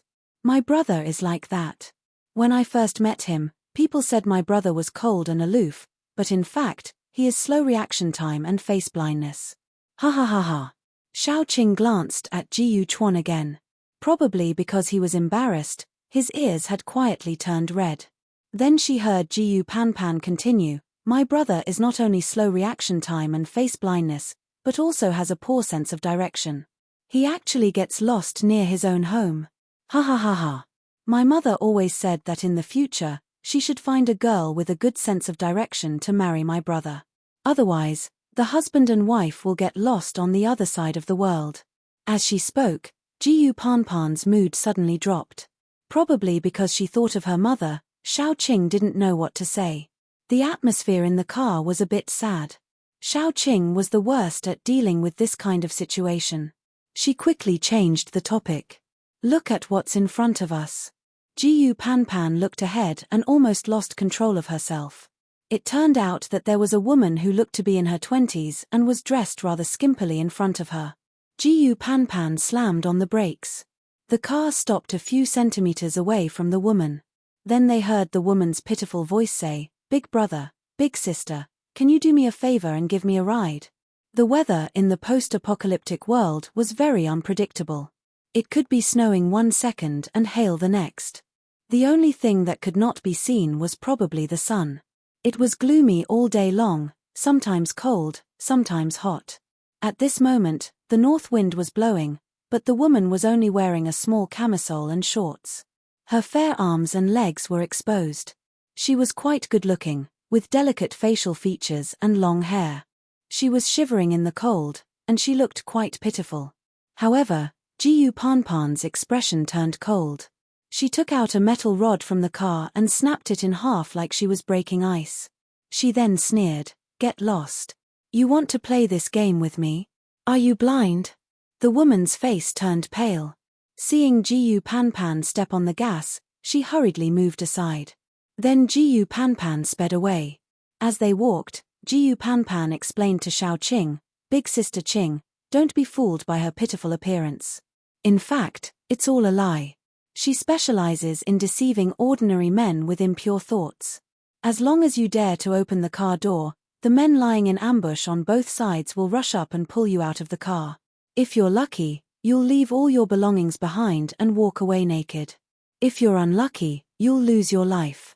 Xiao Qing looked in the rearview mirror. Sure enough, she saw a few strong men holding knives and sticks appear beside the angry woman. However, they only deceive those perverted men and those who are truly kind. For someone with a high IQ like me, I can see through it at a glance. Jiyu Panpan said proudly. Jiyu Chuan probably wanted to take revenge on Jiyu Panpan for exposing his secret. It was rare for him to say a long sentence, then who was the one who was deceived and almost had their car stolen? Jiyu Panpan immediately blushed and pouted, "Brother." Xiao Qing couldn't help but laugh. One of the reasons she was willing to be friends with Jiyu Panpan and his sister was probably because their friendship was too enviable. After all, in the apocalypse, not to mention siblings, even father, son, mother, and daughter might fall out with each other. It was a blessing to have a brother and sister who supported each other in the apocalypse. This made Xiao Qing think of Mu Lin, the careless girl who treated her well from the bottom of her heart. It could be said that Xiao Qing's life was actually a failure. She was abandoned when she was born. She relied on herself to enter the military academy and entered the army. However, she was discharged due to injury. She fell in love with a man, but in the end, she found out that he was a scum. Her only two blessings were that she met Mu Lin, the girl who grew up with her and truly cared about her. The other was little Baozi, who was a gift from God. Mama, sugar. Xiao Qing was still lamenting when little Baozi, who was nestled in her arms, obediently put the milk candy into Xiao Qing's mouth. Although Xiao Qing didn't need to eat, her heart still felt warm. Just as she thought, little Baozi was indeed the best gift from God.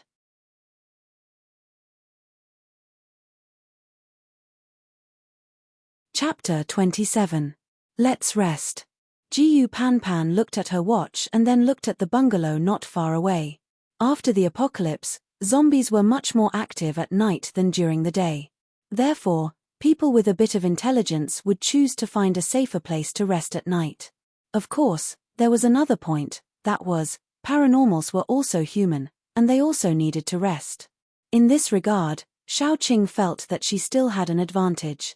Her body was much more patient than ordinary paranormals, and if she didn't fight for a long time, she would hardly feel tired. In any case, until now, Xiaoqing hadn't found her limit. Without replenishing her energy, 3 hours of sleep was enough for Xiaoqing to maintain her spirit for a whole day. After cleaning up a few wandering zombies, they settled down. The villages here were almost all connected together, one village after another. After the outbreak of the apocalypse, some strong young people and paranormals took some survivors and left. Some established their own small survival bases, some joined other survival bases, and the rest were mostly old, weak, sick, and disabled people waiting to die. She closed the door at home and relied on the stored food and vegetables at home to survive. Every day was a day she could live.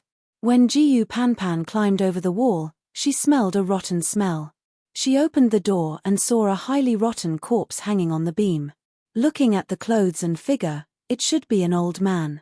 Jiyu Panpan was a little bit silent, and called Jiyu Chuan to put the old man down. The 4 people dug a hole in the yard and buried the old man. This old man should be the kind who was abandoned because of old age, or voluntarily stayed. After eating all the food, he chose to end his life. The 4 people were a little depressed, and they didn't know what to say. They just silently ate the dry food and then prepared to rest. The rotten smell in the house hadn't dispersed yet, so they spread out sleeping bags in the yard. About midnight, a roaring sound came from outside. They were the kind of people who were more alert, so they woke up in an instant and put on their clothes as fast as possible. Yang Hanqing quietly climbed over the wall and looked outside. As soon as he looked outside, he was stunned. There were so many zombies that he couldn't see the end, and at the front was an off-road vehicle that was desperately running. Yang Hanqing quickly came down from the wall, and asked Xiaoqing to keep quiet. Looking at the scene, he knew that someone had triggered the zombie tide. He didn't know who had triggered so many zombies in the middle of the night.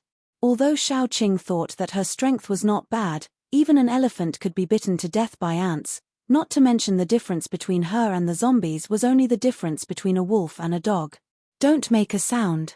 Xiaoqing put the little bun in Jiyu Panpan's arms. I'll go take a look. They wanted to stop him, but Xiaoqing had already jumped over the wall. They all knew that Xiaoqing wasn't stupid. He wouldn't rush into the zombie crowd if he wasn't confident, so they all quieted down. After Xiaoqing went out, she saw the wandering zombie crowd. The off-road vehicle probably ran out of gas, and was surrounded by the swarm of zombies not far away. The glass and everything else was broken. Those zombies didn't seem to see Xiaoqing at all, and continued to wander. Zombies' sense of hearing and smell were particularly sensitive, especially the smell of blood, which was particularly attractive to zombies. Xiaoqing mingled in the middle of a group of zombies, and walked to the off-road vehicle. The off-road vehicle was surrounded by zombies, so it was not easy to squeeze in. Xiaoqing had to hide, so that she wouldn't be stained with rotten flesh and blood. After squeezing her way to the center with great difficulty, Xiaoqing finally saw the scene around the off-road vehicle. The door of the off-road vehicle had been severely deformed and hung there as if it would fall off at the slightest touch. The people inside had all been dragged out, and only white bones with flesh hanging from their corpses were left scattered on the ground. There was no hope.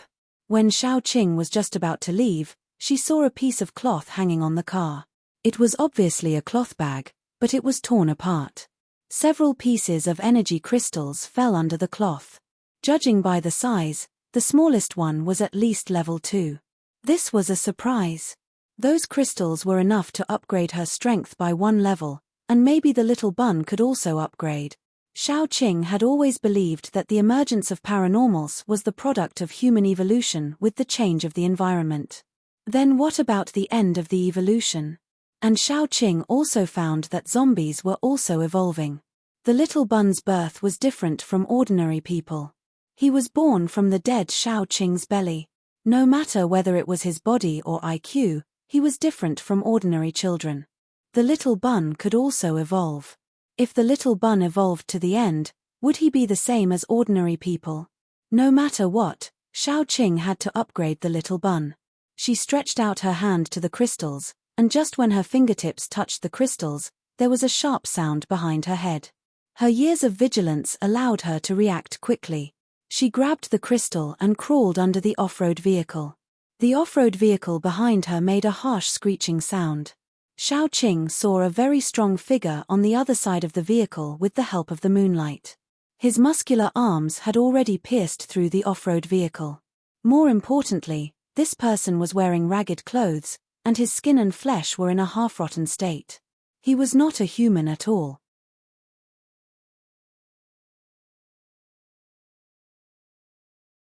Chapter 28. Luckily, the chassis of the car was high, or else the one who would be penetrated would be Shao Qing. She took a deep breath and looked at the strange zombie from head to toe. Its four limbs were very uncoordinated, its arms and left leg were very thick, but its right leg seemed to be deformed. It was thinner than the left leg by more than half, causing it to involuntarily limp when it walked. Although it looked a little funny, it didn't change the savage aura on its body. This was definitely an evolved zombie. Shao Qing carefully observed, then saw that it was fiercely staring at her. She guessed that it wouldn't be kind. It was very likely that it also came for the crystal stones.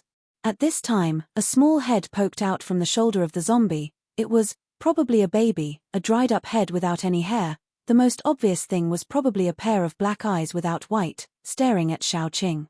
Its facial features were all relatively complete, at least it wasn't rotten, but it looked wrinkled, very much like a monkey.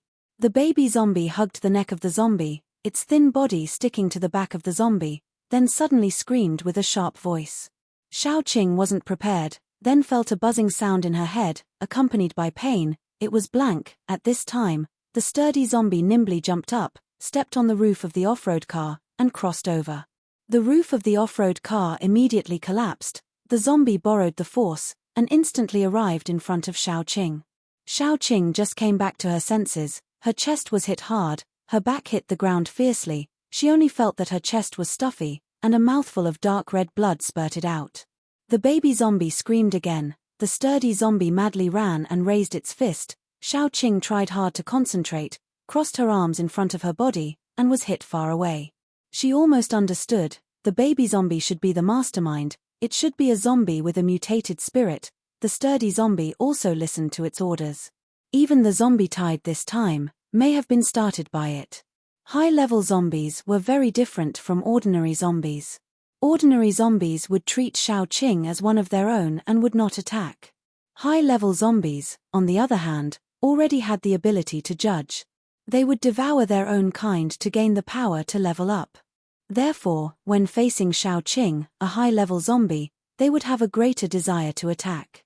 Shao Qing is now facing this kind of situation. This baby zombie is definitely evolved. Its original goal may be the crystal stones, and now it is ready to take Shao Qing along the way. If there is only one baby zombie, or only one sturdy variant zombie, Shao Qing won't be afraid, but the two together, the fighting power is not as simple as 1 + 1. One is responsible for harassing, and the other is responsible for attacking. Shao Qing wiped the blood from the corner of her mouth. She has a premonition. It is estimated that tonight is not going to be spared. Thinking about the little bun who lost its mother in the apocalypse, it may soon. Shao Qing's heart is angina. She gritted her teeth. When the sharp sound accompanied by the spirit attack sounded again, Shao Qing suddenly jumped up. The best defense is to attack. She can't give up even a trace of a chance. Shao Qing and the zombie's speed is very fast, quickly colliding with each other. Shao Qing fiercely punched the zombie's heart, but it felt like hitting a piece of iron. At the same time the zombie's fist also fell on her body. Shao Qing's pain is very low, but she still felt a kind of dull pain. She staggered a step. There is a green brilliance between her hands. Immediately a vine broke through the ground, tied up the zombie's 2 legs. At the same time, she pulled out the dagger on her leg. The tip of the dagger pointed at the baby zombie's head.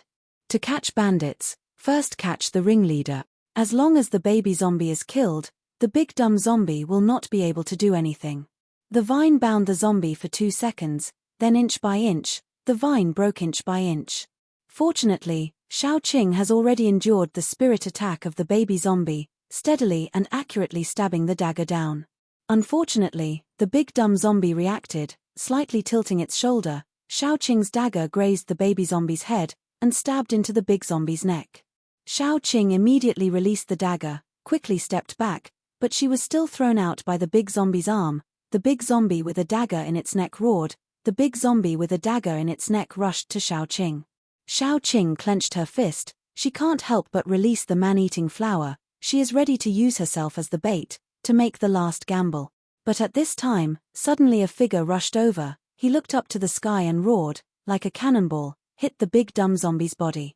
The big dumb zombie that was rushing to Shao Qing was suddenly hit by an unknown object, and suddenly fell into the zombie crowd. Shao Qing was stunned. She can't help but look at the figure, that is.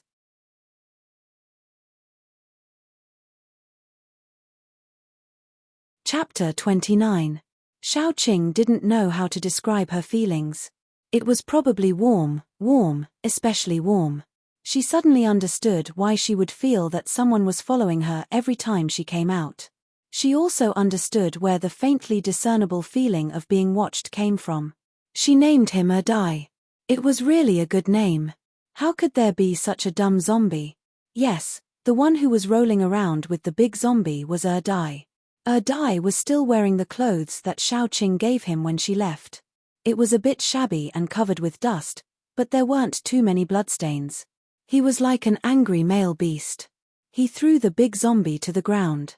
His sharp nails pierced into the big zombie's shoulder blades. Rotten flesh and black blood flew everywhere during the fight. The baby zombie was very frightened. It kept screaming. But as soon as it screamed, its head was pierced by the dagger. Shao Qing fiercely stabbed the dagger down. Then she helped Erdai and broke the big zombie's head. They were as tacit as when they were hunting together. It was as if they had never been separated. Shao Qing let go of the dagger. She didn't care about the rotten flesh and black blood on the ground. Lying on the ground, she couldn't stop breathing. Erdai, who was so fierce just now, threw himself at Shao Qing and rubbed against her.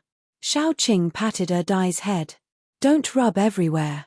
Why did you learn to be like a dog?" Erdai opened his big eyes. He looked very wronged. He reached out his hand. In his palm, there were 2 huge crystals and a small velvet bag. The crystals came from the 2 zombies that were just killed. The small bag was given to him by Shao Qing. The small bag was bulging. It looked like there were more things than when Shao Qing gave Erdai. Shao Qing didn't know what to say. She looked at Erdai's pitiful face. She felt sour and bitter in her heart. Erdai couldn't speak, but she clearly understood what Erdai wanted to say. He didn't want the crystals. He could help her get more crystals.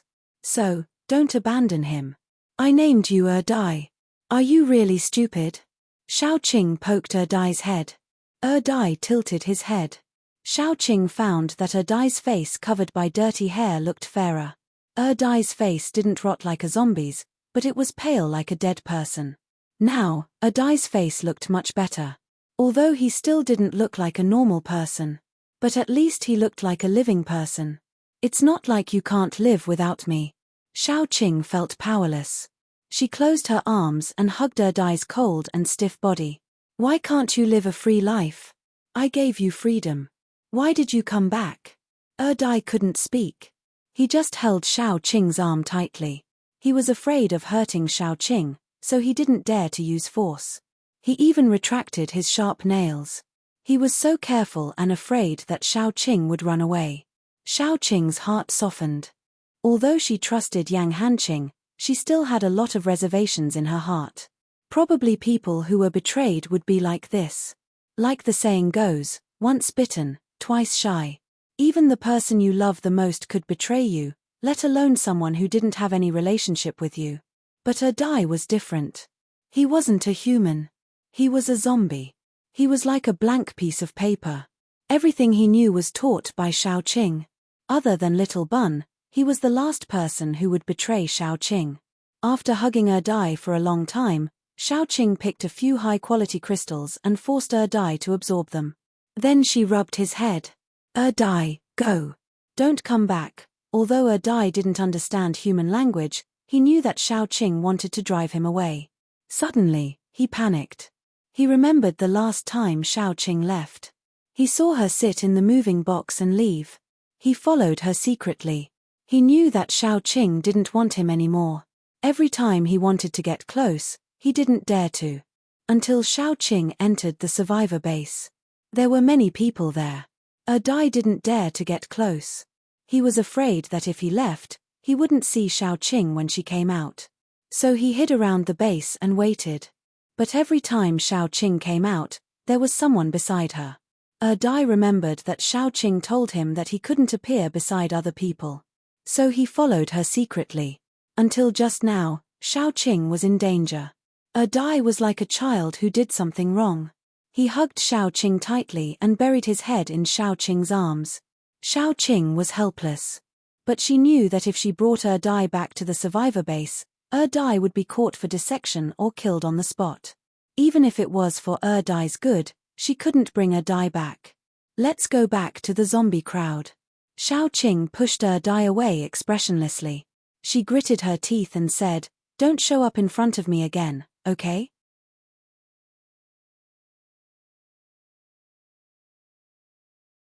Chapter 30. Dai stood there in a daze. He didn't know why Xiaoqing was angry, but when he saw Xiaoqing was about to leave, he couldn't help but follow her. Xiaoqing turned around and frowned. "Go back, don't follow me." Dai stopped and stood there looking very pitiful. He looked at Xiaoqing walking away step by step, then suddenly he called out in a very low voice. His voice was very weak, as if he was urging her to stay. Xiaoqing always thought that she had a heart of stone, but she couldn't lift her feet anymore. She suddenly began to question whether her actions that she thought were good for Dai had hurt Dai. She finally couldn't help but turn around and see Dai standing in a mess. His clothes were tattered, and he was covered in dust. Xiaoqing could roughly imagine how Dai had secretly followed her. The more she thought about it, the sadder Xiaoqing felt. She felt that her decision would hurt Dai, even if he was a zombie that didn't know anything. Did zombies have hearts? Did they have feelings? Xiaoqing didn't know, but Dai definitely had feelings. Xiaoqing hesitated for a long time, then sighed and turned around. "Follow me, listen to me." Dai, who was originally very depressed, roared and directly hung on Xiaoqing's body like an arrow leaving the bow. Xiaoqing caught Dai, not knowing whether to laugh or cry, and sighed, "You don't look like a zombie at all, you look like a husky. Stupid, silly, and clingy. Come down." Dai was probably afraid that Xiaoqing would change her mind, so he quickly got down from Xiaoqing's body and followed behind Xiaoqing, looking very obedient. "You've become a spirit." Xiaoqing sighed and pulled Dai to a nearby ditch. The ditch here was connected to a reservoir, so the ditch was not shallow. Xiaoqing directly took off Dai's clothes, stuffed him into the water, and washed him from head to toe. Dai was probably afraid that Xiaoqing would leave him, so although he hated water, he was very obedient and didn't move, cooperating with Xiaoqing. After washing Dai, Xiaoqing found a set of clean, women's clothes for Dai to change into. Yes, women's clothes, because in Xiaoqing's inventory, there were only women's clothes and children's clothes. However, although it was women's clothes, it was the kind that was relatively neutral. Dai's facial features were very delicate, even delicate. After washing his messy hair, it became soft and obedient. After changing into women's clothes, it didn't look strange at all. Xiaoqing rubbed Dai's wet hair, which immediately became a mess. She specially found a black cloak from her inventory and let Dai wear it. "Don't take off your cloak in front of others, understand?" Dai nodded obediently, and then Xiaoqing pulled him away. When they returned, the zombie crowd had begun to slowly disperse. Xiaoqing pulled Dai back to the house where they were hiding. When they climbed over the wall, they were all vigilant. When they found that it was Xiaoqing, they were relieved. Jiu Panpan patted her chest. "Sister Qing, you really scared me. You left just like that. There were so many zombies outside. I had goosebumps all over when I saw them. Fortunately, you came back safely. Wait, who is this?" Jiyu Panpan's eyes fell on Dai, who was standing next to her. After washing up and changing into new clothes, she really looked like a delicate and beautiful girl. My cousin. He is a mute. When he was young, he had a high fever. He was injected with injections and hormones in the hospital. Later, he lost his voice. He is a little silly. When I went out, I found him in the car that was being chased. Xiaoqing coughed and began to fabricate without any pressure. My cousin went to J City with his family. After the apocalypse, I couldn't contact him. I didn't expect to see him here. So it is your cousin. I thought it was your cousin. Jiyu Panpan reached out her hand. Hello, cousin. My name is Jiyu Panpan. Dai secretly glanced at Xiaoqing, and then looked at his own claws. The black and grey nails were too conspicuous, so he quickly retracted them. Then he stiffly shook Jiyu Panpan's hand, and then quickly retracted his hand. Your cousin is so shy. Jiyu Panpan glanced at Dai and coughed. His clothes are also quite unique. His clothes were torn, so I took mine for him to wear. Xiaoqing coughed twice with her fist against her mouth. She was very weak. Fortunately, little Baozi struggled out of Yang Hanqing's arms, and then, he ran into Dai's arms. Dai quickly caught little Baozi. After all, he had been a nanny many times, so little Baozi and Dai were very familiar with each other. It should be said that little Baozi was very familiar with bullying Dai. After little Baozi ran into Dai's arms, he skillfully occupied Dai's arms. Little Baozi's interruption eased the atmosphere, and they accepted Dai. Xiaoqing breathed a sigh of relief. When she turned her head, she saw Yang Hanqing standing behind her. His eyes were gentle. You are back. Xiaoqing was about to say something, but her vision went dark. She saw Dai in front of her as if he was protecting his food. He looked at Yang Hanqing fiercely. You're tuning in to the Dreamy Chapters YouTube channel. We're so grateful for your support, and don't forget to subscribe to join us on this incredible journey through captivating stories. Your generosity through donations truly makes a world of difference, as it's the primary source of revenue that allows me to expand and enhance this channel for you. Thank you from the bottom of my heart for being a part of this adventure.